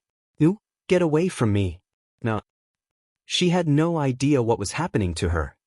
She was usually the level-headed type, but her heart was racing now, and she even panicked a little. It wasn't like her at all. Go? Go where? Jun Linyuan wouldn't let her move and pinned her arms behind her back. The position forced Feng Wu to stand on tiptoe to keep her balance, and to everyone else, it looked like she was throwing herself at him. "Hey Jun Linyuan, that's enough. You've gone too far." Feng Wu yelled anxiously. There were two people in this world that she couldn't see through no matter what. One was her beautiful master, and the other one was Jun Linyuan. "I've gone too far?" The crown prince stressed each word. They were so close that Feng Wu could see the ferocious look in his cold eyes. His grip was so tight that it reminded Feng Wu of a clamp.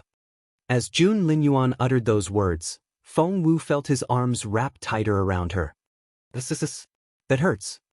Feng Wu drew in her breath. "So, is this only a joke to you?" There was something very dangerous about the look in Jun Linyuan's eyes. His husky voice reminded her of the calm before a storm. "Well," Feng Wu cringed and didn't dare look into Jun Linyuan's bloodshot eyes. There was no warmth in them. But there was rage, resentment, sarcasm, cruelty, and great sorrow. He looked like a wounded young cub, and she felt sorry for him. Other people couldn't see his eyes, but Duguyamo was close enough to notice the change in his emotions. "Oh God!" Duguyamo felt her head go blank.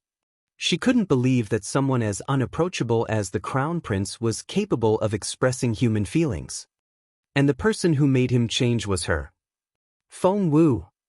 Duguyamo stiffened. She felt cold and her head went blank. She could no longer think straight. That was unbelievable. She couldn't believe it. But it was happening.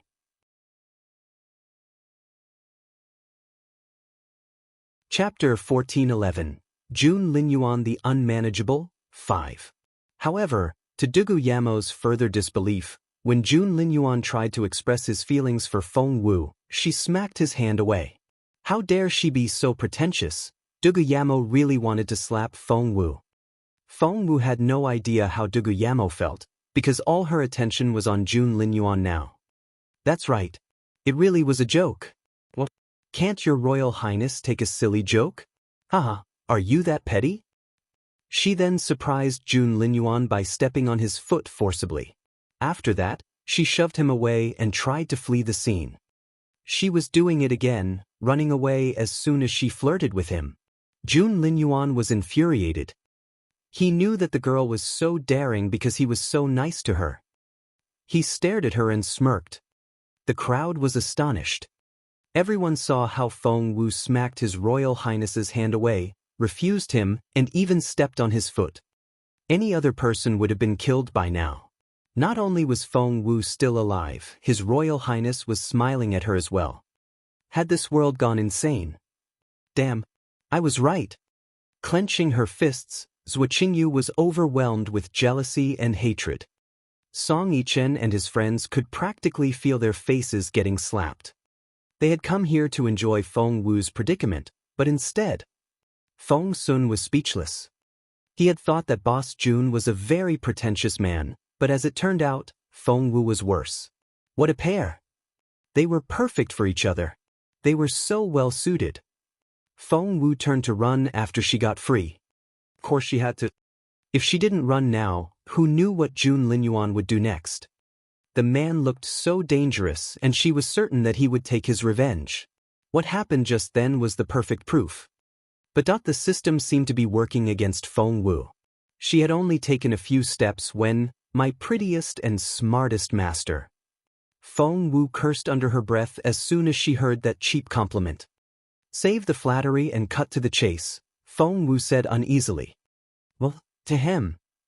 The fairy cleared her throat, recoiled, and spoke gingerly. "I have your 6th trial here." Feng Wu glowered at the fairy.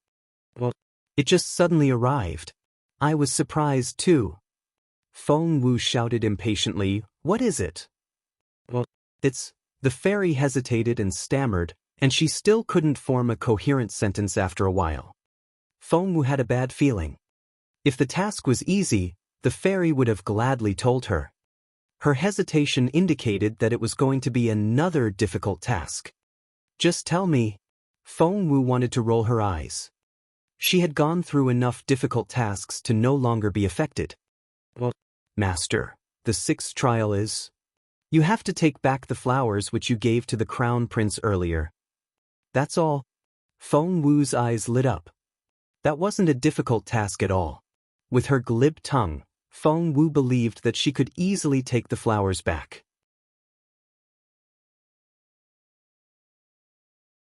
Chapter 1412. Jun Linyuan the Unmanageable, 6. No, no, no, my dear master. The key to this task is that His Royal Highness has to return the flowers voluntarily. Feng Wu cried out, What? The fairy nodded. Feng Wu asked, How much time do I have? The fairy said, You have until the end of today. Feng Wu asked, Can I do it tomorrow? The fairy said, You have until the end of today. Feng Wu asked, Are you sure? The fairy said, Very. Feng Wu rubbed her own forehead. What kind of system was this? Why did it seem to specialize in making Feng Wu's life miserable? Master? Master? The fairy feared that it was too hard a blow to her young master. She knew the saying, to explode in silence or die in it. And she was worried that her young master might explode.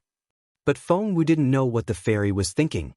Taking a deep breath, Feng Wu adjusted her facial expression, slowly turned around, and stared at Jun Linyuan with her clear, bright eyes. She then smiled at him. Although she tried her best to beam at him, her smile still looked forced. Meanwhile, the crown prince had crossed his arms in front of him and leaned back against a pillar as he casually studied Feng Wu. With his great looks, his unhurried demeanor looked exceptionally attractive. Teehee, Feng Wu smiled awkwardly. This was so embarrassing. Only a moment ago she was trying to steer clear of Jun Linyuan, but now she needed his help again. Despite her reluctance, Feng Wu still slowly approached him. And the crowd? They exhaled in unison. She's turning around and going back. Why do you think she's doing that? It's obvious. She was trying to play hard to get and thought His Royal Highness would stop her, but he didn't even say a word. That's right. Look, she's going back to His Royal Highness because of that. I don't think that's the case. His Royal Highness seems to really like her. No, he doesn't. She's like a toy to him, that's all. He'll play with her when he feels like it and cast her aside when he doesn't. Most of the people saying those things were girls. They were jealous of Feng Wu, which affected their judgment. Naturally, they wouldn't say anything nice about her. Feng Wu heard them as well. But the system had given her the lousy task, so what choice did she have? She was a victim as well. Despite her torment, Feng Wu still had to keep smiling, which wasn't easy at all. Why, Your Royal Highness. Feng Wu inched forward until she reached him. The crown prince raised his eyebrows and smirked. His demeanor was so casual that he seemed to be enjoying a show. Feng Wu felt like screaming. This was so humiliating.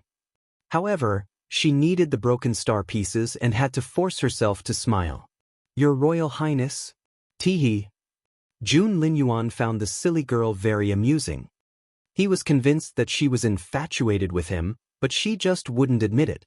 He wanted to see how much longer she could play hard to get. You're back again, he said sarcastically. Ahem. Feng Wu cleared her throat and nodded. She looked incredibly docile.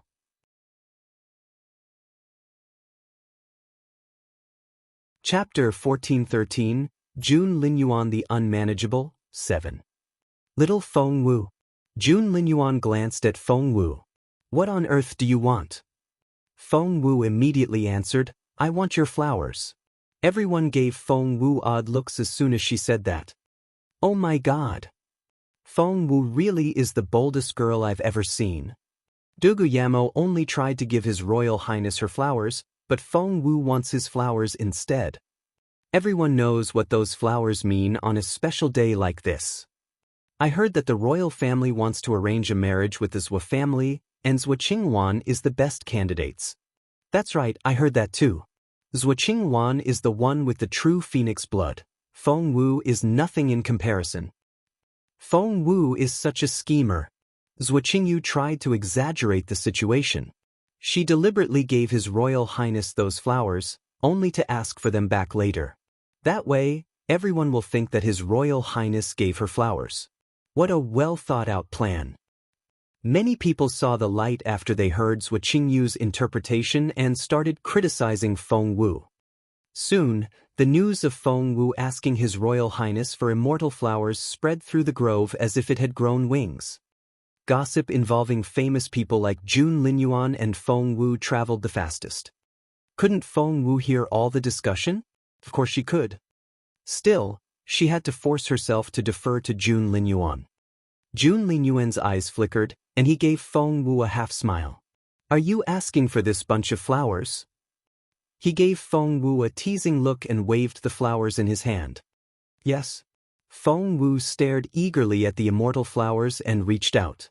"I've given it some thought and decided that I shouldn't bother you. So, how about I take those flowers back?"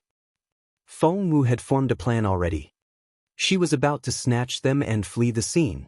However, the crown prince wasn't that easy to fool. "You won't bother me?" Jun Linyuan's pupils contracted. She had flirted with him first, and now she wanted to take it back. Who did she think he was? A storm seemed to brew in his dark eyes. "Yes, I'm sorry." Feng Wu bit her lower lip and looked quite earnest. She grabbed Duguyamo's flowers and stuffed them into Jun Linyuan's arms. "These are much nicer. Mine are already wilting, so I'll take them from here." Something dangerous shone in Jun Linyuan's eyes. The look reminded one of dark clouds in the sky. Feng Wu felt a tremendous pressure on her shoulders.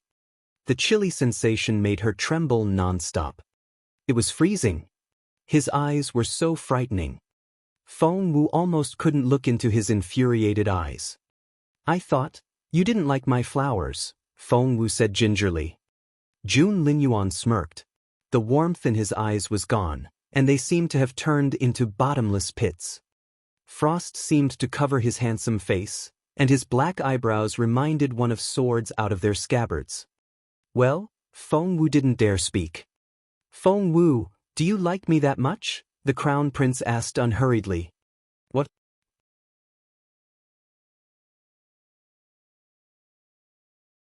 Chapter 1414, Jun Linyuan the Unmanageable, 8. Feng Wu was dumbfounded and felt as if she had been struck by lightning.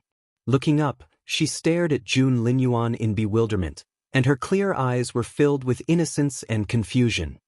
Jun Linyuan's rosy lips curled into a half-smile, and he said, "If you don't like me, why should I give you flowers?" That was so true. All the onlookers gave Feng Wu strange looks. Feng Wu was speechless. She now knew what inexcusable meant. "Huh."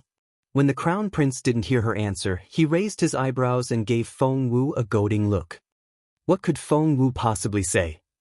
She tried to explain herself. "Well, it's actually not like that." Jun Linyuan slowly approached her with a cold smile on his face and asked, "What is it, then?" "Well, despite the smile on her face, Feng Wu was screaming inwardly. How was she supposed to know what the system wanted her to do? She was as confused as everyone else. "If it's not like that, then explain yourself." The crown prince was usually uninterested in other people, but now he was closing in with eyes that glinted coldly.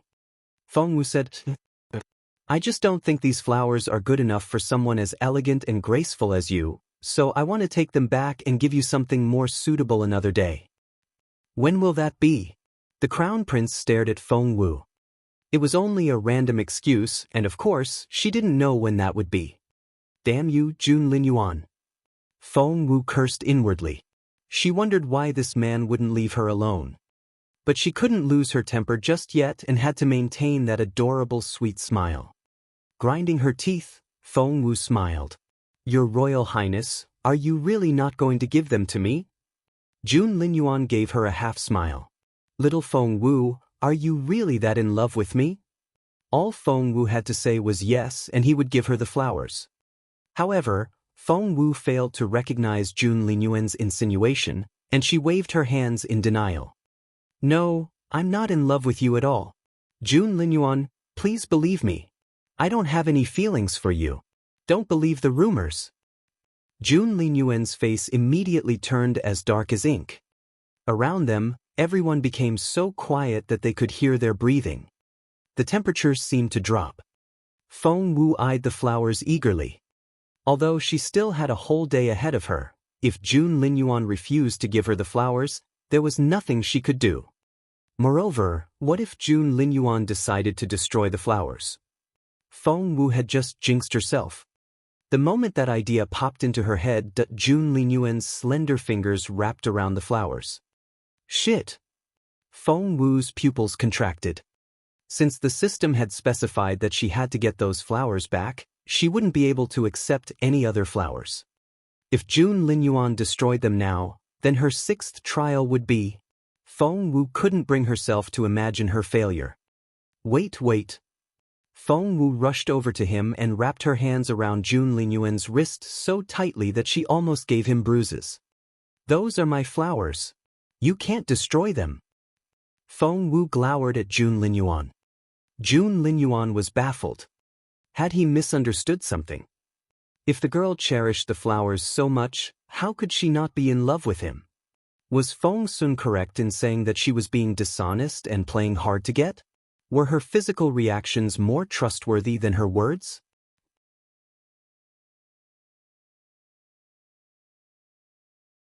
Chapter 14-15, Jun Linyuan the Unmanageable, 9.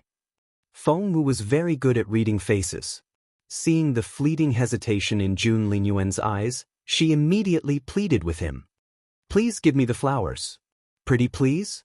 Feng Wu's voice had the natural sweetness of a child, which was accentuated when her tone softened further in making a request. Together with her big teary eyes and adorable expression, no man would be able to resist her. Even Jun Linyuan's heart skipped a beat seeing her like that. However, he was more resistant than most people and soon returned to himself. No. He turned her down outright. Feng Wu almost stomped her foot in frustration. This man was doing it on purpose. He could live without these flowers, but to her, they were more important than her life. Are these flowers very important to you? Jun Linyuan asked casually. Yes. They're more important than my life. Feng Wu nodded. Feng Sun interjected, of course they are. They're from Boss Jun, so they mean a lot more. Feng Wu wanted to kick Feng Sun. Why wouldn't this guy keep his mouth shut? She didn't want to marry the crown prince. She was here to save her beautiful master. Jun Linyuan studied Feng Wu with his bright brooding eyes, and his gaze was so intense. That look made Feng Wu's heart skip a beat, and she found herself too scared to look up. Thump! Feng Wu indeed kicked Feng Sun. Just keep your mouth shut. Rubbing his leg where she had kicked him, Feng Sun looked at her with teary eyes. I was only trying to speak your mind for you. If we do it your way, when will the two of you realize your mutual feelings? What feelings? Feng Wu raised her hand at Feng Sun again. Feng Sun cried out and ran away, saying, Fine. I won't say a word. Satisfied? Feng Wu accidentally met Jun Linyuan's gaze, and the heat in his eyes almost burned her skin. She involuntarily looked away. She had to admit that Jun Linyuan was dangerously attractive. If she wasn't used to her beautiful master's charm, she thought she might be infatuated with Jun Linyuan like all the other girls. Since these flowers are so important to you, flames seemed to burn in Jun Linyuan's eyes as he looked down at Feng Wu. Feng Wu's eyes lit up. She looked expectantly at Jun Linyuan and prayed that he would give them to her. But Jun Linyuan changed his tone. Of course, I can't give them to you so carelessly. Feng Wu. She was smiling on the outside but cursing in her head. Stomping her foot, she said, Jun Linyuan. The crown prince misunderstood when Feng Wu said that the flowers were more important than her life. He thought it proved that Feng Wu had feelings for him. He stopped being mad. Instead, he changed his mind and started teasing Feng Wu. If you want these flowers so badly, the crown prince gave her a meaningful look. I'm not saying you can't have them. Feng Wu's eyes lit up. Name your terms. She thumped her own chest. Eyes shining, Jun Linyuan smiled and said, Be my personal maid.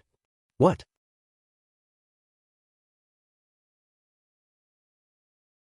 Chapter 14-16, Jun Linyuan the Unmanageable, 10. Feng Wu glared at Jun Linyuan. Can't you propose something more reasonable? Forget it, then. The crown prince turned to walk away. Don't go. Feng Wu immediately ran after him and grabbed him by the sleeve. Let's talk it out. We're in a tea house, aren't we? Let's sit down and negotiate. Feng Wu was ready for a long talk. She already felt a lot more relieved. She still had hope as long as Jun Linyuan was willing to talk to her. Things would be a lot worse if he wouldn't even name any terms. Jun Linyuan glanced at Feng Wu. She had proactively grabbed his sleeve before pressing on his shoulders so that he sat down in a chair. She was determined to make him give her those flowers. Not only did Feng Wu sit down after that, she also poured some tea for both of them, as though she was ready for a long conversation. Her approach astonished a lot of people. The tea house was some distance away, so the crowd couldn't hear their exact words. But they could see their movements. They saw with their own eyes Feng Wu sitting the crown prince down opposite her. And they saw her pour him some tea, which he downed in one go. They also saw Feng Wu and the crown prince ready to start talking. More than jealousy, they felt envy. Many people asked themselves if they would be able to act so unperturbed in front of the crown prince if they were in Feng Wu's shoes. The answer was no. Their hearts would beat so fast as soon as they locked gazes with the crown prince, to say nothing of sitting down opposite him. This Feng Wu was really bold. Feng Wu had no idea what everyone else thought of her. Right now, her top priority was the 6th trial. I'm not saying I can't become your personal maid. Feng Wu smiled at Jun Linyuan. But only for a limited time. After all, I'm a student of Imperial College and I have my own studies to worry about, right? The crown prince gave Feng Wu a casual look and raised a finger. A day? Feng Wu was elated. Jun Linyuan gave Feng Wu a "you idiot" look and said, "A year." A year? Feng Wu flared up and smacked her hands on the table. No way. A year is out of the question. That's preposterous. Jun Linyuan, you can't be serious. Jun Linyuan was startled by her exasperation, but he still managed to keep his face very stern. What are your terms then? The day. Feng Wu also raised a finger. The crown prince even rolled his eyes at her. He rose to his feet and turned to leave. Feng Wu hastily stopped him. Hey, wait. Wait, Feng Wu stopped him. Don't rush off. Let's negotiate. You think? The crown prince glanced at Feng Wu. The difference between a day and a year was a little too big. How about this? 10 days. That's the best I can do. Feng Wu stared at Jun Linyuan and said, that's my bottom line and no more. A month. Jun Linyuan raised an eyebrow. 15 days. 20. 16. 19. 17. 18. Good, 18 days it is, then. Feng Wu smacked the table and sealed the deal. Just then.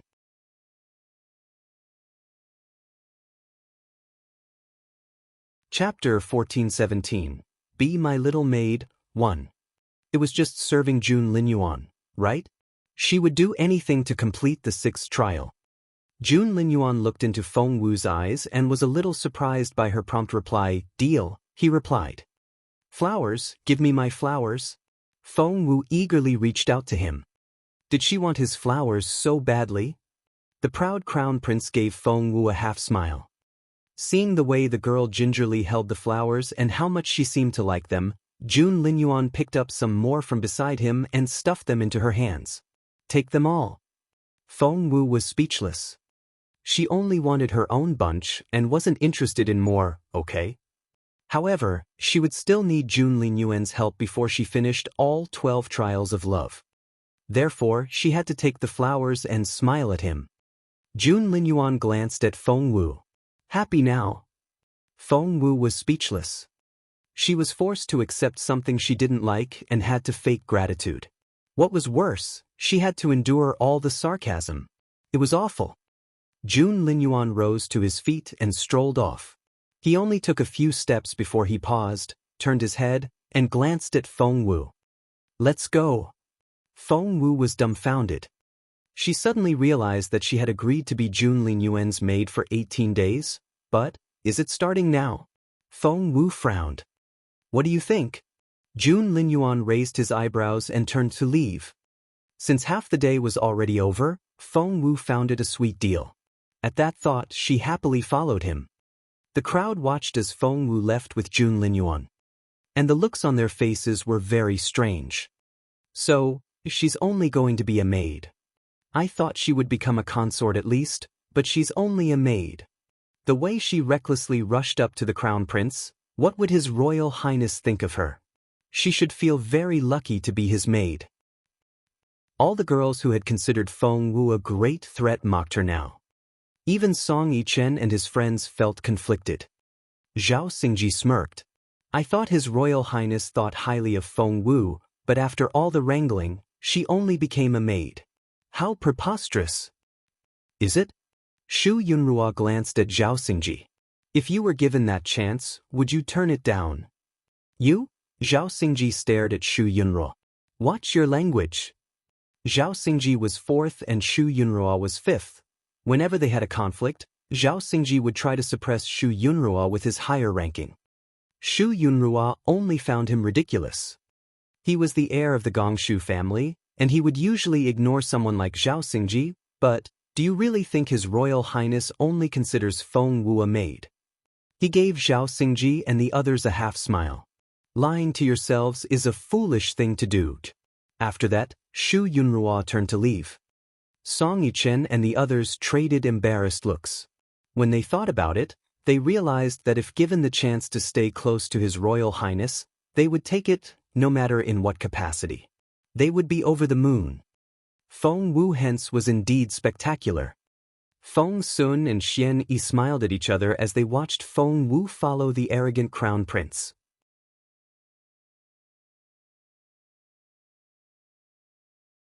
Chapter 14:18. Be My Little Maid 2. Feng Sun tugged at Xian Yi and asked, Don't you think Boss Jun has changed? Has he?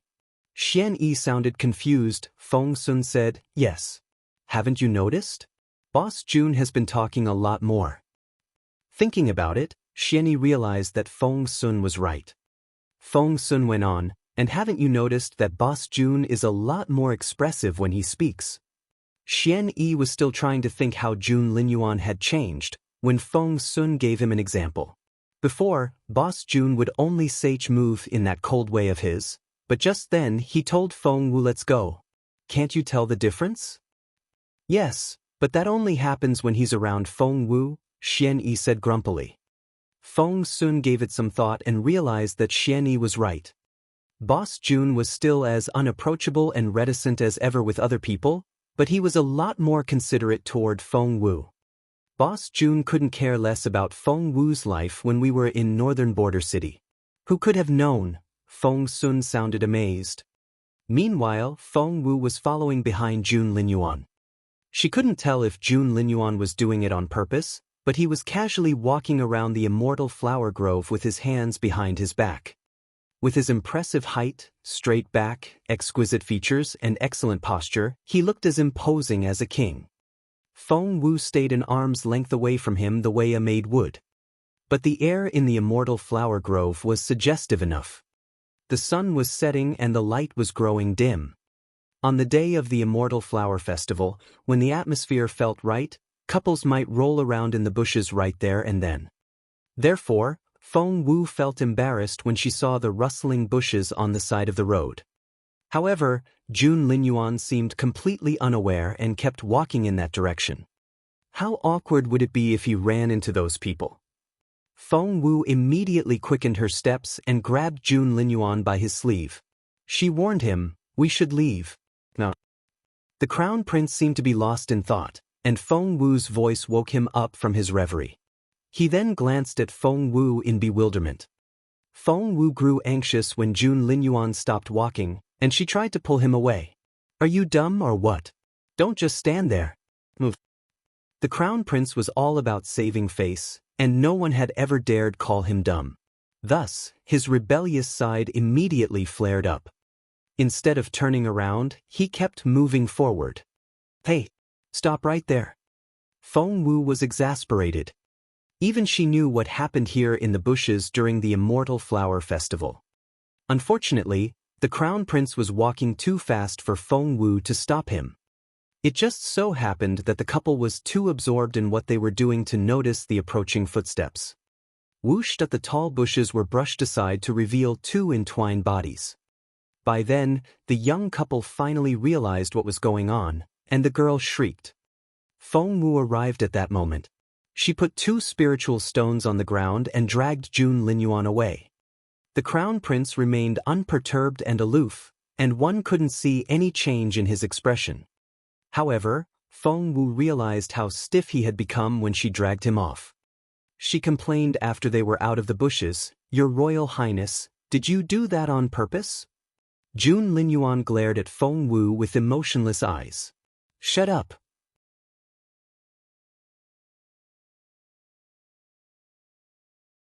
Chapter 1419.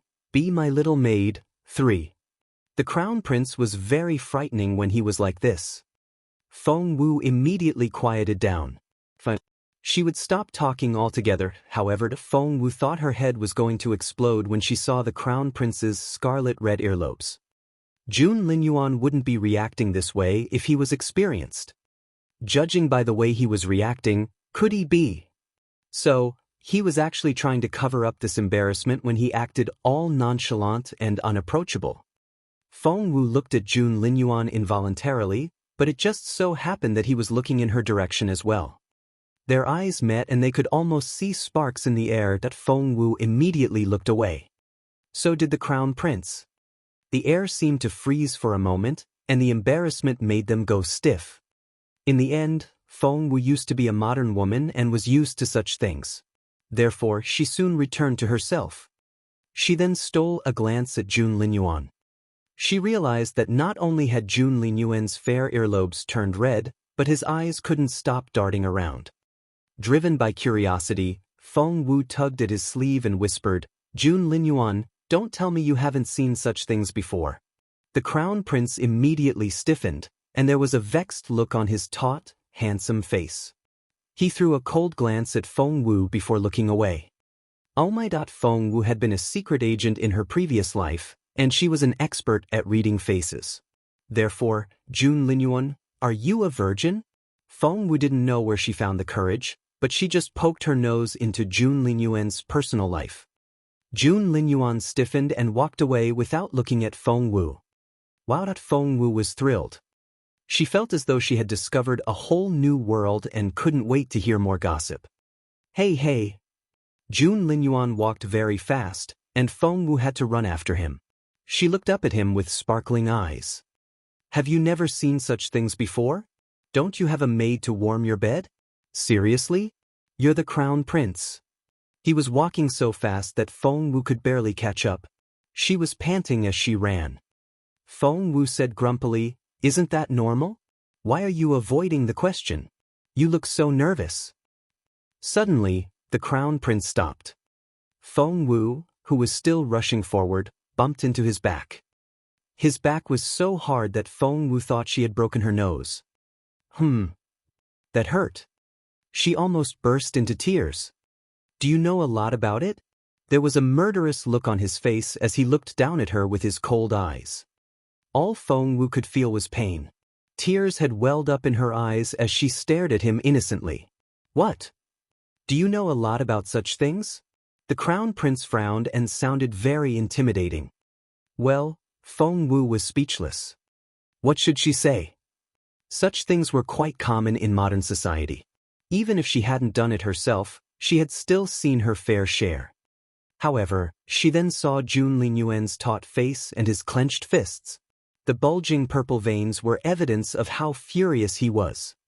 Who taught you those things? The look on his face reminded her of a demon. Feng Wu stammered, "Well, I only heard some things. I don't really know much about it. I don't. Trust me."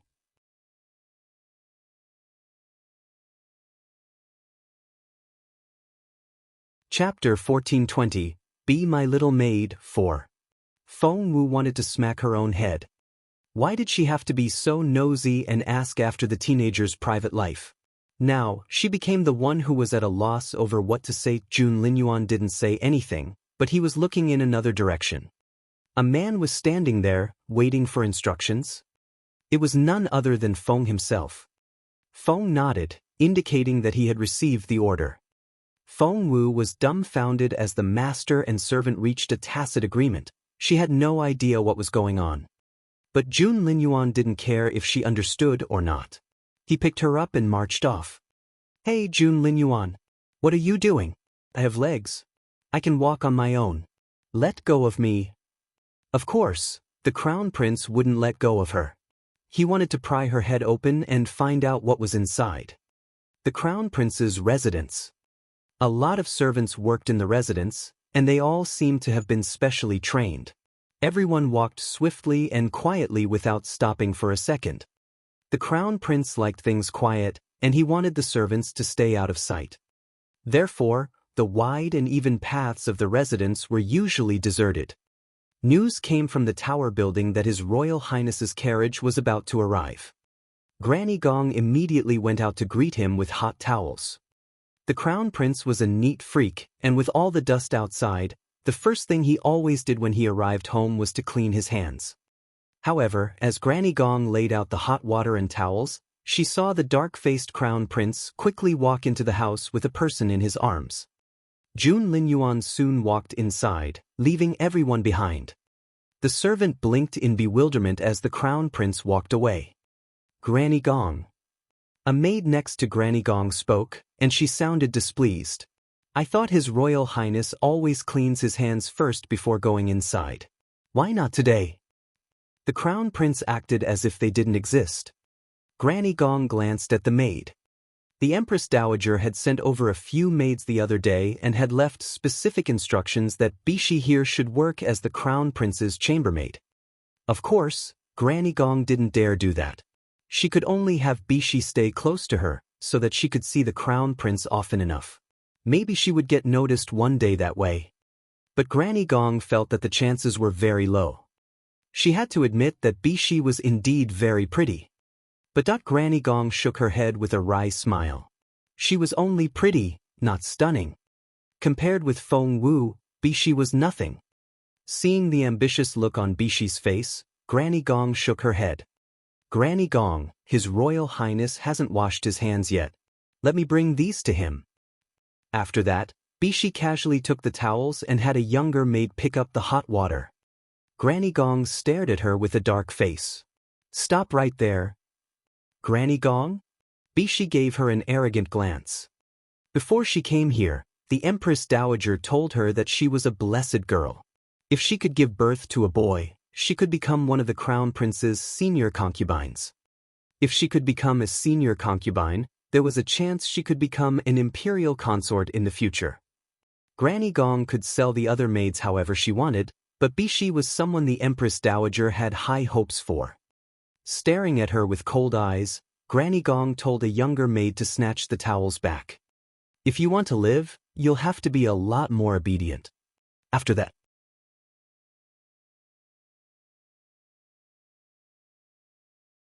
Chapter 1421, Be My Little Maid, 5. Granny Gong led the others away, leaving Bishi behind. Bishi looked unconvinced. She was confident that once the crown prince saw her, he would be attracted by her beauty. Feng Wu had no idea that an ambitious girl had arrived at the crown prince's residence. Thump. The crown prince casually threw Feng Wu onto the soft bed after he walked into his study. Rubbing her arms, which were hurting from being carried around, Feng Wu glared at Jun Linyuan. The crown prince closed the door behind him when he walked in and ignored Feng Wu after that. Feng Wu simply found him ridiculous. Why was Jun Linyuan doing this? She had only teased him over how innocent he was. Did he have to be so angry? She decided that she would ignore him as well. Instead of getting up, she slouched back on the soft bed and turned her back on Jun Linyuan. Probably exhausted by the day's events, Feng Wu gradually felt her eyelids grow heavy. In the end, she fell asleep. When she woke up, it was 2 hours later. She sat up, holding the duvet and rubbing her sleepy eyes. The warm candlelight on the wall gradually reminded her of today's events. She recalled everything that had happened in the Immortal Flower Grove today, the fact that Jun Linyuan had snatched her, and she fell asleep when she was still mad at Jun Linyuan. How incredible! Feng Wu patted her own head in frustration. She then turned her head and looked around. She saw Jun Linyuan working at his table. In the dim light, she saw his profile with his chiseled jaw and deep-set features. He wore a thin robe with a heavy cape over his shoulders, looking elegant and majestic. He was reading a memorial to the throne. Feng Wu knew that Jun Linyuan was raised as the future heir to the throne. It was common knowledge that being the crown prince was the most difficult job in the world. Because of their tenure, all emperors held complicated and conflicted feelings toward their crown princes. An emperor would feel threatened if the crown prince was too active and became too popular among the officials. But if the crown prince was too mediocre, the emperor would doubt if he was suitable for the job. And it became even harder for the crown prince if the emperor lived to a very old age. All crown princes hence trod on thin ice and lived difficult lives. However, Jun Linyuan was quite comfortable in his role. He had a short temper, could be arrogant or cruel at times, and would do whatever he wanted without any scruples. Despite that, the officials thought highly of him, the commoners admired him, and even the emperor himself couldn't do anything about his willfulness. Feng Wu felt that compared with Jun Linyuan, Emperor Wu looked more like a wronged little wife, while his son was the great fiend. Resting her chin on one hand, Feng Wu studied Jun Linyuan's well-defined face with her curious, twinkling eyes. The crown prince was reading a memorial to the throne. Since he was the crown prince, he would receive copies of all the memorials to the throne. He was a very fast reader, and it only took him a quick glance to memorize the content. State affairs that would take Emperor Wu 10 hours to sort through would only take Jun Linyuan 1 hour, and he was able to give advice afterward. Handling state affairs was a walk in the park. However, instead of quickly going through the memorial to the throne this time, he was stuck on a line and couldn't turn a page.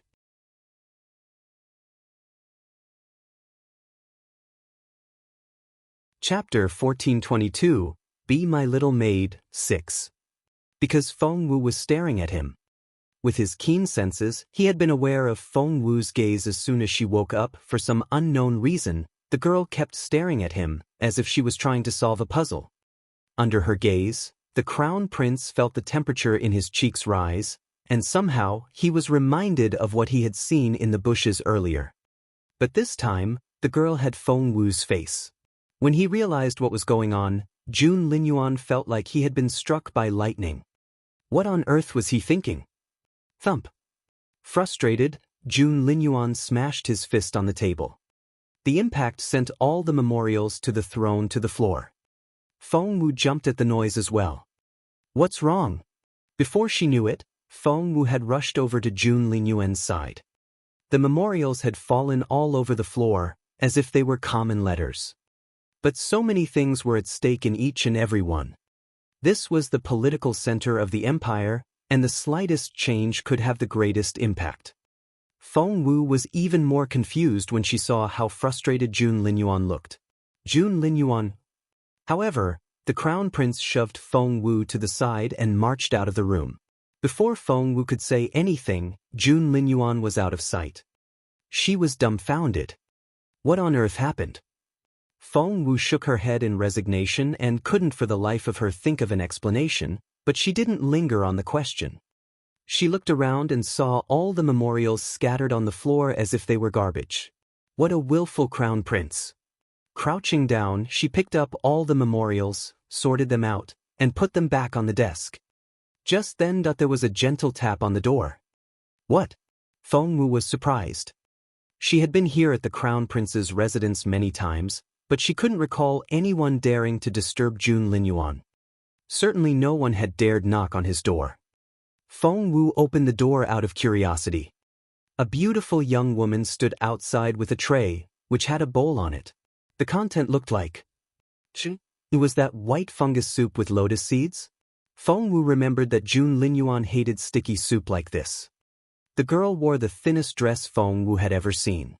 It consisted of a single layer of gauze, which did nothing to hide her curves. Your royal. Before Bishi could finish greeting the crown prince, She saw that the person in front of her was a girl. While Feng Wu was looking her up and down, she was doing the same. Bishi reacted first, and she was full of jealousy when she stared at Feng Wu. She was so beautiful. Her beauty was stunning, not to mention her fair skin was impeccable. She was still young and hadn't reached her potential, but her innocence reminded one of the spring sun, the morning dew, and the beauty of life. Bishi was very displeased. She glared at Feng Wu. "Who are you, and what are you doing here? Aren't all maids forbidden to come here to the study? How did you get in?" Bishi's eyes lit up when she saw the memorials in Feng Wu's hands, and she yelled, "Guards! Guards! There's an assassin here! Come here!" Security was the top priority in the Crown Prince's residence, and there were guards everywhere. Therefore, hearing Bishi's cry,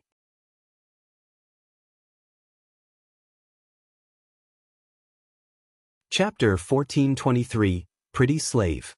She glared at Feng Wu. "Who are you, and what are you doing here? Aren't all maids forbidden to come here to the study? How did you get in?" Bishi's eyes lit up when she saw the memorials in Feng Wu's hands, and she yelled, "Guards! Guards! There's an assassin here! Come here!"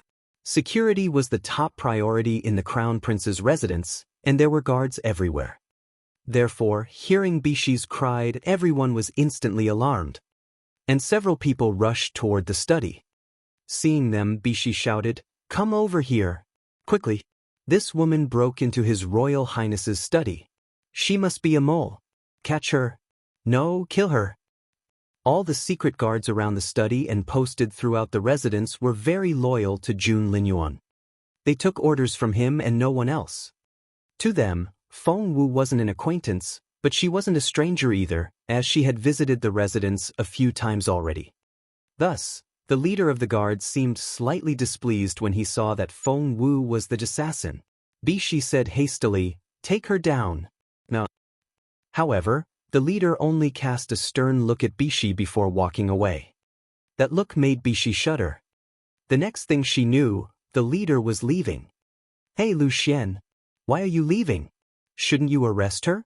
Aren't you afraid that His Royal Highness will punish you?"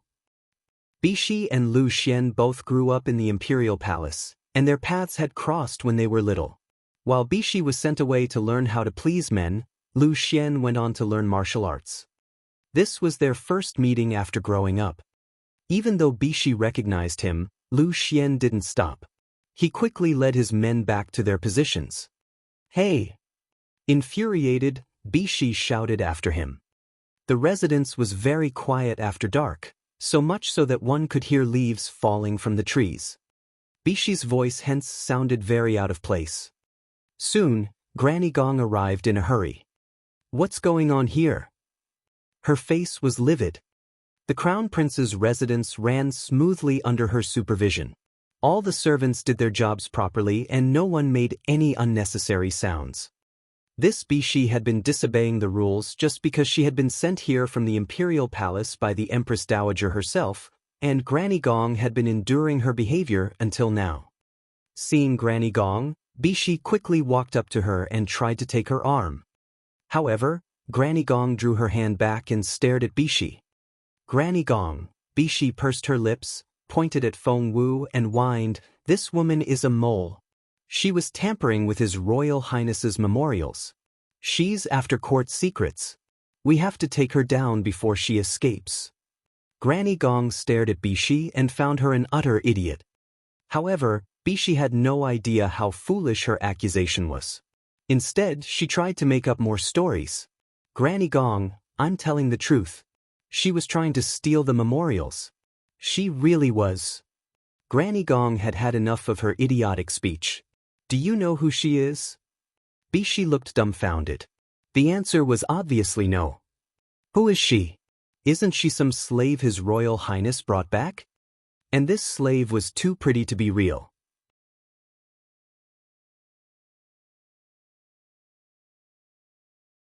Chapter 1424, What If I Say No? Granny Gong was speechless. A slave?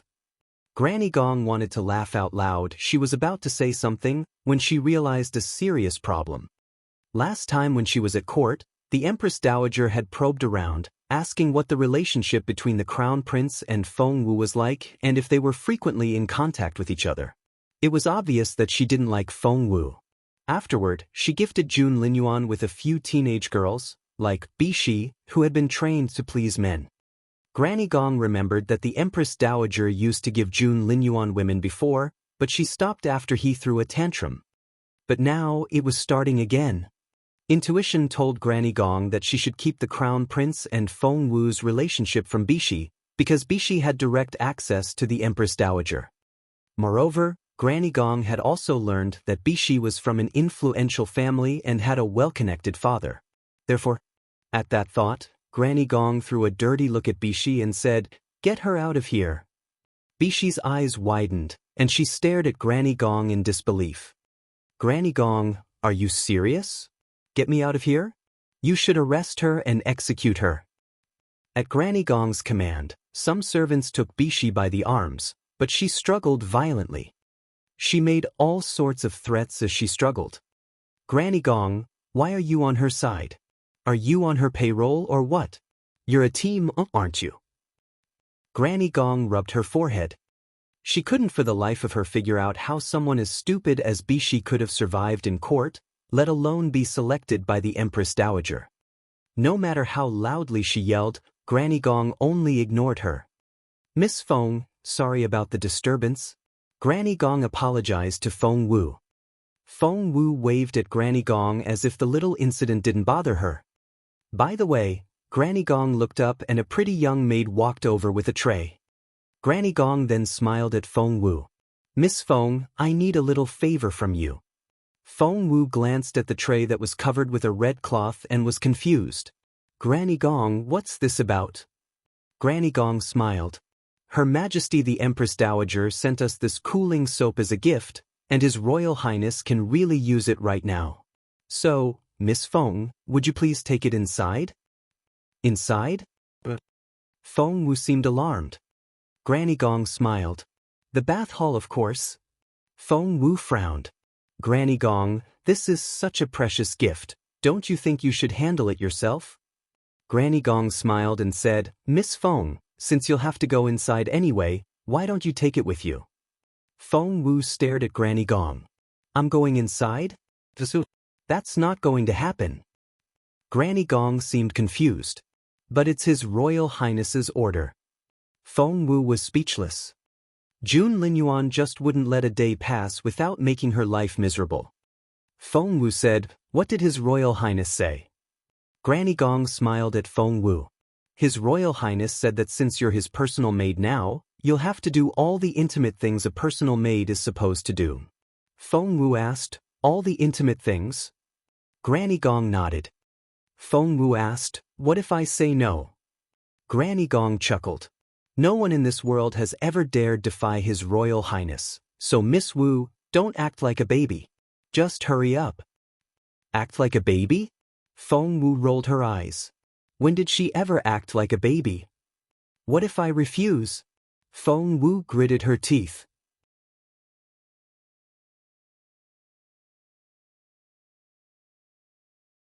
Chapter 1425. Young Tigress. Granny Gong was still smiling.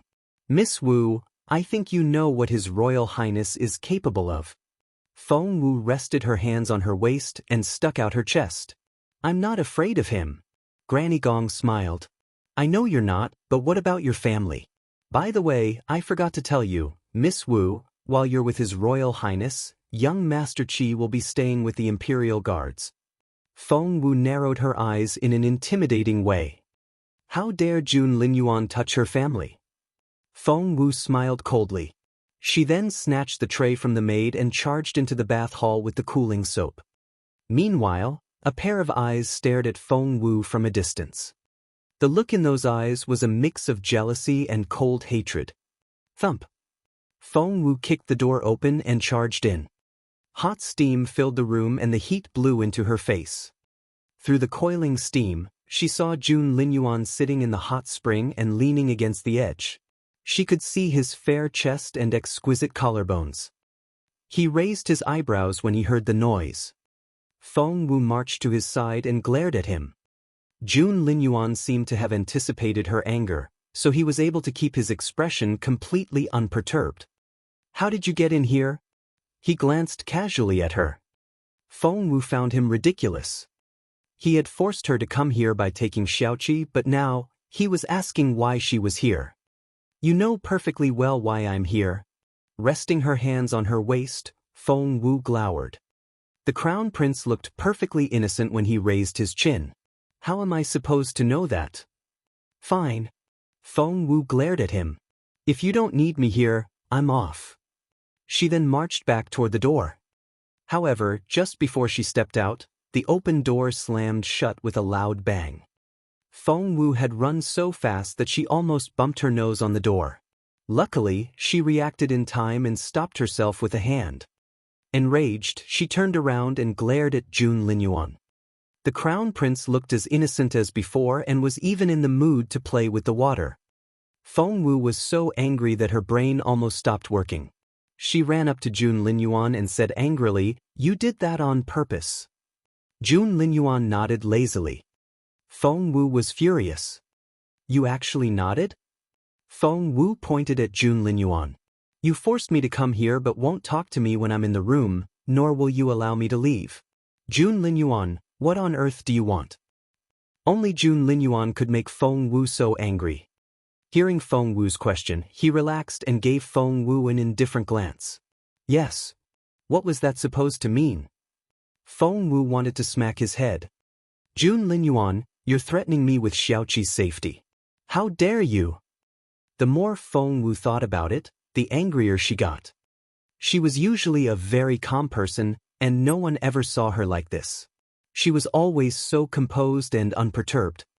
But somehow, she always turned into a jumpy tigress whenever Jun Linyuan was around. The crown prince was amused when he saw how agitated the girl was. She always looked as if nothing could affect her, and number 13-year-old girl should look like that.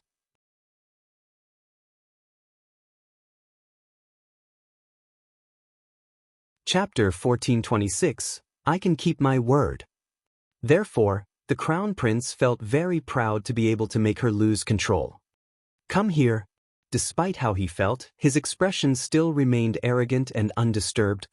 Feng Wu smirked. Explain yourself. Otherwise, I'll never let this drop. What did you do to Xiaoqi? Tell me. Jun Linyuan smiled. Little Feng Wu, whether he'll get his ass kicked or enjoy some quality cultivation time will depend on how you behave in the next 18 days, got it? Feng Wu clenched her fists. Blue veins popped in the corner of her forehead and smoke practically rose out of her head. How could someone be so abominable? So, are you going to honor our deal or not? Throwing his head back, the crown prince downed the wine in his amber glass and glanced at Feng Wu. Feng Wu was about to answer, when the fairy spoke in her head. Master, wait. Feng Wu's stomach lurched whenever the fairy spoke, and she always got a bad feeling. The fairy said in a frustrated voice, Master, I have bad news. That made Feng Wu jump. The fairy wailed, the 6th trial has stopped moving forward. What? Feng Wu frowned. What happened? Haven't I finished that trial already? She remembered clearly that she had to give Jun Linyuan the flowers for the 5th trial, and he had to give them back for the 6th. She had already taken those flowers, so why had it stopped moving forward? She then heard the fairy's voice. Master, the 6th trial is only 99% complete, and what? And it has been extended to 18 days. Feng Wu was speechless. She realized what was going on. The duration of this trial had just been extended to 18 days because of her deal with Jun Linyuan. That was to say, if she failed to work as Jun Linyuan's personal maid for the next 18 days, she would fail the trial as well. How could this happen?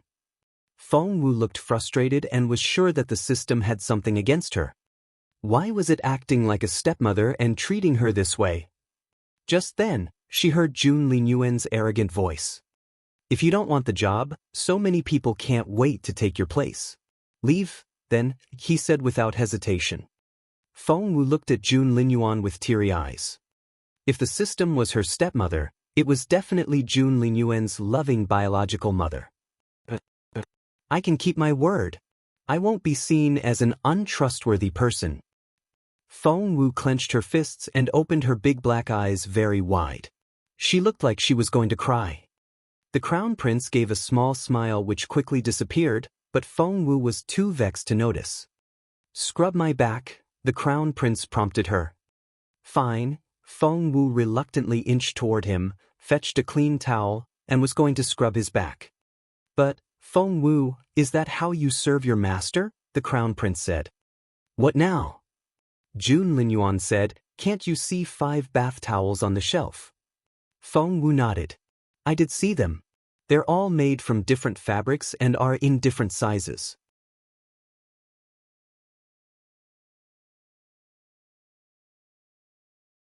Chapter 1427. I want to tell you, didn't Granny Gong teach you what to do? You use the phoenix towel for the first wash, the bath towel for the second, and for the third. Gosh, you can't possibly be serious. Feng Wu cut him off. Even as a girl, I only use a single washcloth when I take a bath. Why do you use a different cloth for each wash? Don't you find that redundant? The crown prince pouted a little. That was how Granny Gong had taught his servants since he was little. Feng Wu went on, plus, this first one is made of high-quality cloud satin, which is a tribute from the Bota tribe, and the second is a tribute from the Wuming tribe. Jun Linyuan, please don't tell me that you wash your face with all these towels. Jun Linyuan bit his lower lip. Feng Wu said, these 5 pieces of cloth alone are worth tens of thousands of gold taels, and that's as valuable as 10 top-grade spiritual stones. Jun Linyuan, you're so wasteful. Turning around, Jun Linyuan frowned when he saw Feng Wu putting the used towels back onto the shelf. What are you doing? Feng Wu said, obviously I'm putting back the used ones so that Granny Gong can fetch them later and have them washed. Wash them? The idea had never occurred to Jun Linyuan, and he gave Feng Wu a strange look. What needs to be washed? What needs to be washed? Feng Wu also gave Jun Linyuan a strange look. These towels need to be cleaned before they can be used again, don't they? The crown prince stared at Feng Wu as if he was looking at a mad person. He had to reassure himself that she wasn't insane before he frowned and said, throw them away. What? Feng Wu's eyes widened. She even stuck her fingers in her ears to clean them out. Am I hearing things? I'm not going to repeat myself again. Throw them away. The crown prince's face darkened. Feng Wu jumped to her feet. Jun Linyuan, what's wrong with you? These are very expensive materials sent here by various tribes as tribute. You can't buy them anywhere. You're throwing them away after one use. The crown prince said, yup. Feng Wu almost choked. Do you know that these 5 pieces are worth at least 10 top-grade spiritual stones? Jun Linyuan said proudly, yes. Feng Wu said, 10 top-grade spiritual stones. People out there can bash each other's head in for a mere low-grade spiritual stone, and you're throwing away 10 top-grade ones after each bath. The crown prince said confidently, that's because I'm the crown prince. So, that was how a crown prince was supposed to be treated. Feng Wu didn't know what to say. She vented her sarcasm quietly. Why should they bother fighting over a low-grade spiritual stone if they can just go digging in the trash can of the crown prince's residence? The crown prince glanced at Feng Wu and said, they'll be burned. Nothing will get out. Feng Wu was speechless. It had to be done. Otherwise, it was possible that people would pay hundreds of top-grade spiritual stones for a bath towel that had been used by Jun Linyuan. Some comparisons just couldn't be made. After Jun Linyuan's retort, Feng Wu couldn't be bothered to talk to him anymore. She lowered her head and focused on scrubbing his back. Scars crisscrossed over Jun Linyuan's fair skin. Some were from whips, some were left by swords, and some were from other weapons. Feng Wu knew that there had to be a complicated story behind each one, but she also knew that the more she knew, the more danger she would be in. Therefore, she remained silent. Instead, Jun Linyuan casually asked, aren't you curious? Still scrubbing his back with her head lowered, Feng Wu asked, about what?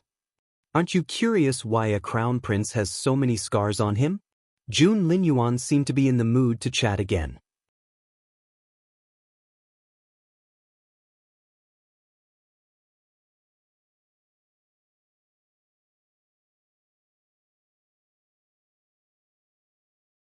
Chapter 1429, Eavesdropping. Feng Wu jumped out of the pool and ran toward the door at top speed. She was running away.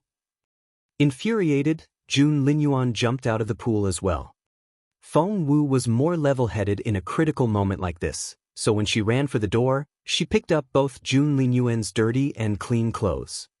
Only after she rushed outside with all the clothes did Jun Linyuan realize that he was half naked when he was almost at the door. Exasperated, he bellowed, "Damn you! Get back here!" Feng Wu only heaved a sigh of relief when she saw that Jun Linyuan had stopped inside. Still holding the clothes, she turned around and made a face. "I won't. Catch me if you can."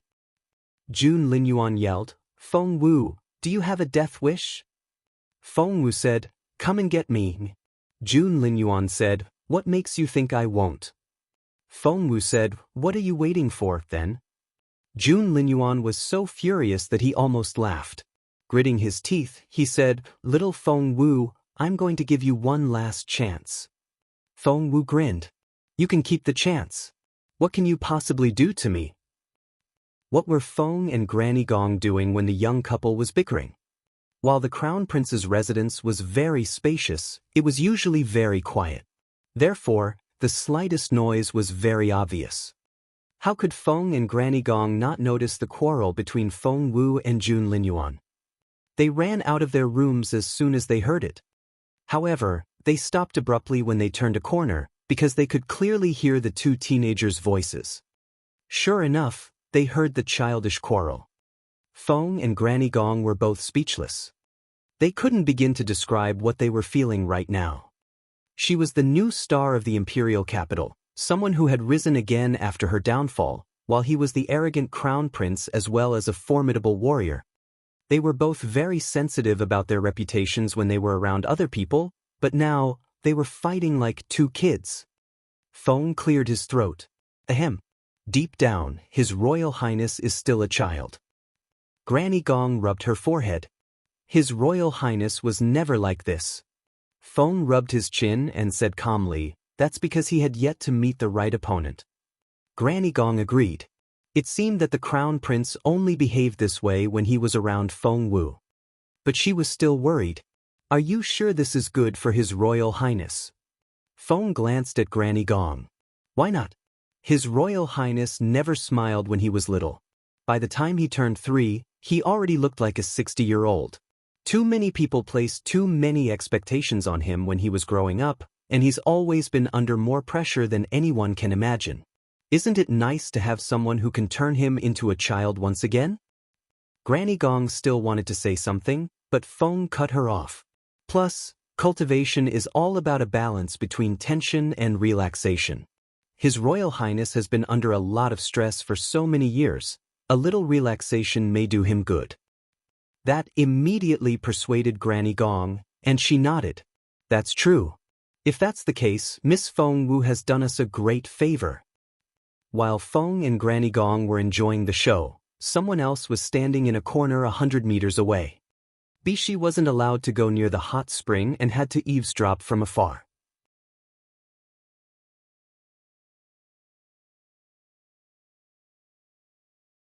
Chapter 1430, No.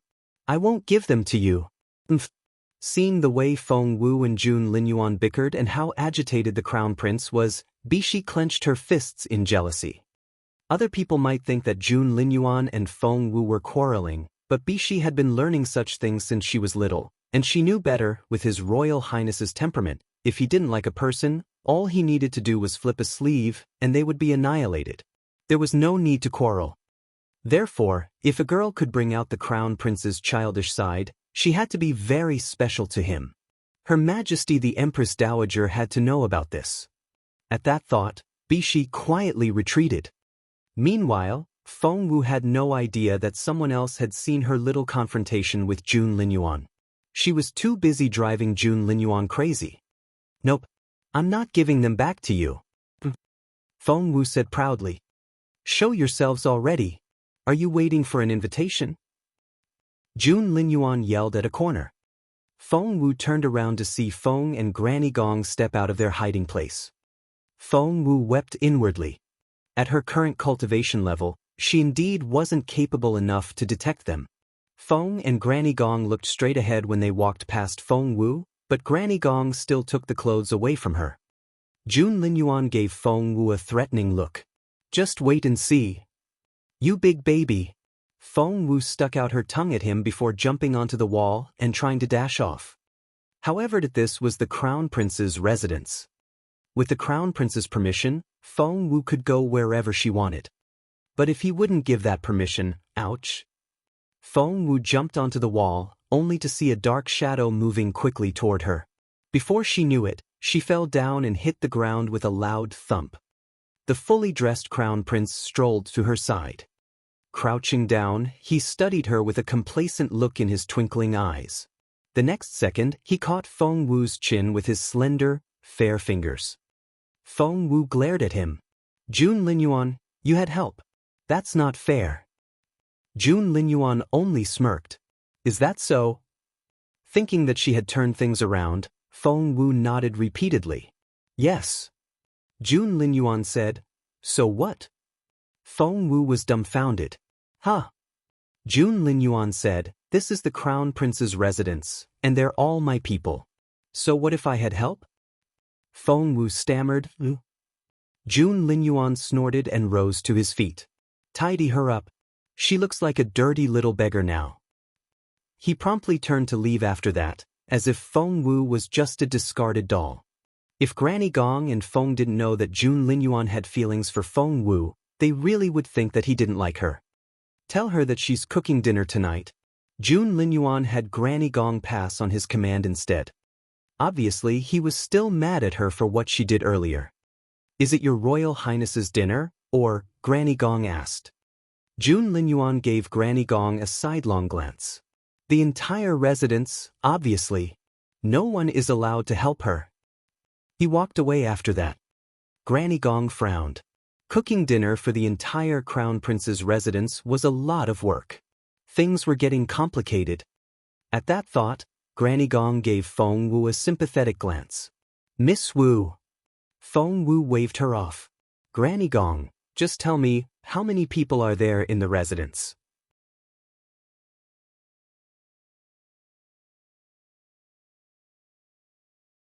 Chapter 1431. I'm Jun Linyuan's least favorite person. Feng Wu looked at Granny Gong. Granny Gong, please tell me how many people there are in the residence. Granny Gong looked at Feng Wu sympathetically. In total? 3,000. Feng Wu drew in her breath. That many? Granny Gong smiled wryly.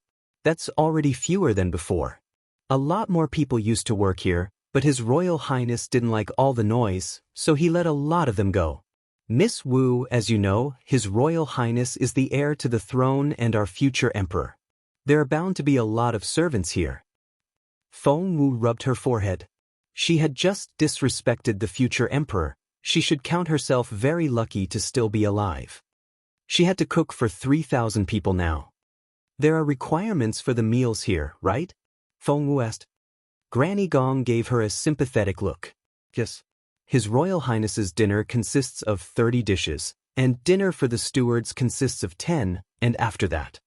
Feng Wu listened in astonishment. Forget the stewards and servants, Jun Linyuan's dinner alone would be a lot of work. It was unbelievable. Feng Wu asked Granny Gong, and when do you usually have dinner? Granny Gong gave her another sympathetic look. You only have 2 hours left. Feng Wu almost fainted. Granny Gong nodded. Yes, Miss Wu, you'll have to prepare tens of thousands of dishes in 2 hours. This mission was impossible. There were over 100 chefs and assistants in the kitchen here. Feng Wu pulled a long face. Jun Linyuan gave me an impossible job. Granny Gong and the maids around her all nodded. That was more than impossible. He was purposely making her life miserable. Feng Wu lowered her head in frustration. Granny Gong said sympathetically, Miss Wu, how about you talk to His Royal Highness? He's always been nice to you. I'm sure he'll change his mind if you ask for his help. Feng Wu stared at Granny Gong in resignation and spoke in an exaggerated tone. He's always been nice to me? Granny Gong, you must be mistaken. He's the worst. Otherwise, he wouldn't be giving me trouble and making me angry all the time. Granny Gong was speechless. She felt a little conflicted, because she couldn't tell Feng Wu that the Crown Prince had a strange habit of picking on the person he liked. Seeing that Granny Gong was speechless, Feng Wu was satisfied. I'm right, aren't I? I'm Jun Linyuan's least favorite person. Granny Gong was speechless. If one person in a relationship was silly, it was still manageable, but if both had no idea what was going on, what else was there to be done? Granny Gong was so worried. Granny Gong heaved a sigh and changed the subject. Miss Wu, what are you going to do? The others all looked worried as well. Feng Wu rubbed her chin and fell into thought. There were so many people in the Crown Prince's residence, and since it involved their dinner and no one was told to keep the news a secret, the entire household soon heard about it. Every servant in the Crown Prince's residence was talking about it. Wait, Miss Wu is going to cook dinner for us? I can't wait. But she can't possibly finish it. Why do you say that? Why do you think? We need tens of thousands of dishes, and no one is allowed to help her. She can't possibly finish them all even if she has 3 pairs of hands. You're right. So, is His Royal Highness punishing Miss Wu? Does His Royal Highness not like Miss Wu anymore?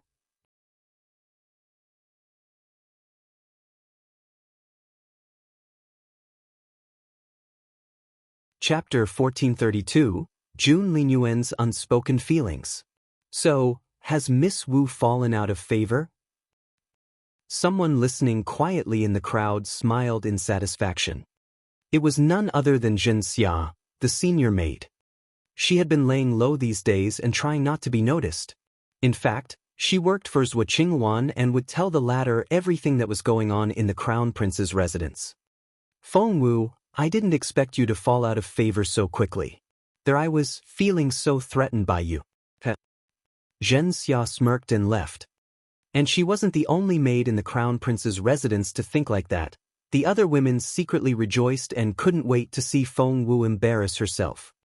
In the study, Jun Linyuan sat on the couch next to the window and read some memorials to the throne. Feng walked in and stood quietly by his side. Jun Linyuan hadn't turned a page since Feng came back and was waiting for Feng to tell him what was going outside. However, Feng stood there without uttering a word, which baffled Jun Linyuan. Frustrated, he threw the memorial away and rose to his feet. After pacing for a moment, he couldn't help but turn around and stare at Feng. However, he feigned an indifferent tone when he asked, "Did you just come back?" Feng said, "Yes, Your Royal Highness." Jun Linyuan asked, "How's that stupid girl doing? Has she finished cooking?" Feng could see that Jun Linyuan was trying to hide his concern, and he chose his words carefully. After some thought, Feng gave him a wry smile. "Your Royal Highness, the task is really difficult. There are 3,000 people in this residence, and she'll have to cook at least 10,000 dishes. Moreover, your food requires a careful combination of spiritual essence, and it's less than 2 hours to the start of dinner. No mortal man would be able to achieve that in time." Jun Linyuan was a little dumbfounded when he heard that. Rubbing his sculpted chin, he said, "I didn't know it was going to be that difficult." Feng smiled in resignation. "It really is. The job is usually done by hundreds of cooks over a few hours, but you ordered Miss Wu to finish it all by herself in 2 hours. Your Royal Highness, isn't that a bit too much?" Jun Linyuan was one of the smartest people in the empire, so when he could think straight again, he immediately realized how difficult the task was. It took time to cook. However, as arrogant as he was, he would never admit his fault. Despite his concern, he smirked. "She has to take responsibility for what she did. I've already given her a light punishment." Feng shook his head. The Crown Prince could be very stubborn.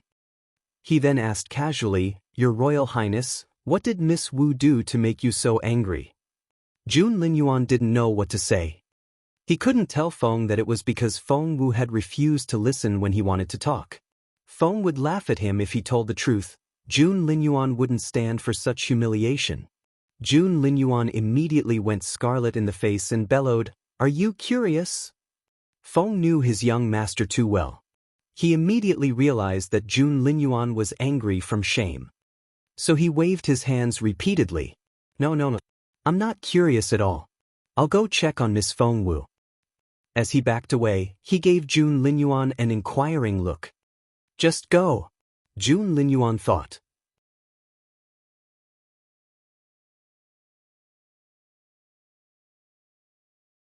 Chapter 1433, The Impossible. However, Feng didn't leave. Instead, he gave the Crown Prince a searching look. "Your Royal Highness, may I go?"